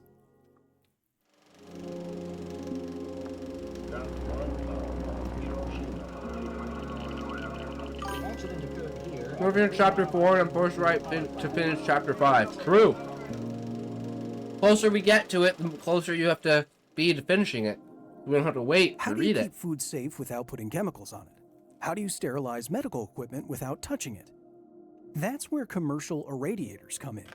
They use intense sources of beta, X-ray, and gamma radiation to kill insects, bacteria, and other pathogens without touching or altering any targets and without making them radioactive. The basic design is a shielded room where products are moved around in an unshielded source. After a set amount of time and dose, sterilized products are removed, and the radiation source is moved All I need back is a into a nitrogen safe chamber. position, like under meters of water. Non-beam sources of radiation look like this: metal racks of radioactive material that can be raised and lowered. The brilliant blue glow here is from Cherenkov radiation produced by so-called pencils of cobalt-60 in water. A source rack might have dozens of these pencils capable of producing doses many thousands of times larger than what any human could withstand. Doses well above lethal for humans is what can make an irradiator an accident waiting to happen, but they are necessary. So it's just AI Generally nonsense? speaking, No, this is the Kyle less Hill. cells an organism has, the more resistant This is it Kyle to Hill, radiation. dude. Humans are less resistant than goldfish, for example, which are less resistant You than not know Kyle cockroaches, Hill? fruit flies, and bacteria. Proper sterilization, then, necessarily requires a very large dose, especially for medical devices and implanted equipment. In 1989, the irradiation facility in San Salvador, El Salvador, was using a JS6300 irradiator to sterilize You're intravenous rioting my solutions brain? and blood dispersion sets. You're hurting It me? did so with a source rack composed of 108 cobalt-60 source pencils stored in water when not in How use, so, raised bro? into the air near a 2-level conveyor belt when irradiating products. I'm confused, The Terry. belt would use pistons and a pneumatic elevator to move reusable fiberglass boxes through 29 irradiation positions. In Oh, no. 1990, the irradiation What do you mean? facility This in is Surat, Israel, literally- was using a I don't understand. JS6500 gamma sterilizer, basically the same one as in El Salvador, that moved medical He's products talking and about spices a around cobalt-60 machine, like a sources. factory in The cobalt 19... irradiator in Belarus in 1991 was using a 89. slightly different setup without a pool of water for storage, but the process was So, like, the he's same. describing Raise an intense gamma schematics source for into the air, a facility. move syringes How and is that, hemostatic like, sponges past it. I don't Three understand how this facilities, computes. 3 large cobalt This is an 60 AI sources. trying to read And 100K in paper and 1989, 20K of them being 1990, faked and and made of paper. 1991, 3 major accidents that weren't exactly out of the Cherenkov No. blue. In El Salvador, which was Sataran, you dealing don't with know the what you're Civil talking War, about. This is Kyle Hill. there was no regulatory control of radioactive sources at all. There was no radiological protection infrastructure. Dude, this guy literally goes the around the Israeli world, and there were he's no a warning top signs world-winning, like, In fucking... Belarus, uh, a nation newly this is sovereign after nonsense. the collapse of the Soviet Union, was diverting Unfortunately, resources you're away not from giving me radiation any protection, and a examples. plant You're whose just saying that irradiator it's jammed nonsense. up to 3 times per day. Kyle Hill is Baby Thor. Accidents began True. to happen at plants with sources True, he is. 200 times more radioactive. So I'm than very cobalt confused that what you're would make saying. You drop and run. As anyone who works around potentially dangerous industrial equipment will tell you, once you stop respecting the machine, nuclear Not or Kyle not, Hill? that's when it Doesn't gets AI sound like And him? in El Salvador, Israel, and Belarus, that respect was either forgotten, never taught, or both. The San Salvador I mean, facility already had an accident. Then before why is it a 1989 video on his where channel? A radiation monitor failed, so they removed the monitor. This should have disabled the facility, but workers found an exploit where they could cycle buttons on the control panel and open Also, the you door know, with I a can knife to understand make the complex radiation things. work again. Yeah, so I'm Product trying to boxes get were you held to together with explain tape. yourself why you think The this is instruction AI manual for the generated facility was Kyle written Hill in video. English, not Spanish, and was incorrectly translated. 8 years prior, in 1981, I'm the so supplier confused of the why you're cobalt saying irradiator this. recommended that a shroud be installed to prevent conveyor belt jams. Like, he's literally going But it was never over, installed. like, According to documented, the IAEA report, quote, the installed safety systems, which would normally like, have prevented documents human from, error like, that leading time to an period with accident, when had the accidents degenerated or happened. So I'm been really bypassed confused. over the years. Safety culture in Israel had similarly degraded. The facility had also received a notice to install a shroud around its JS6 irradiator to prevent jams, but never did so.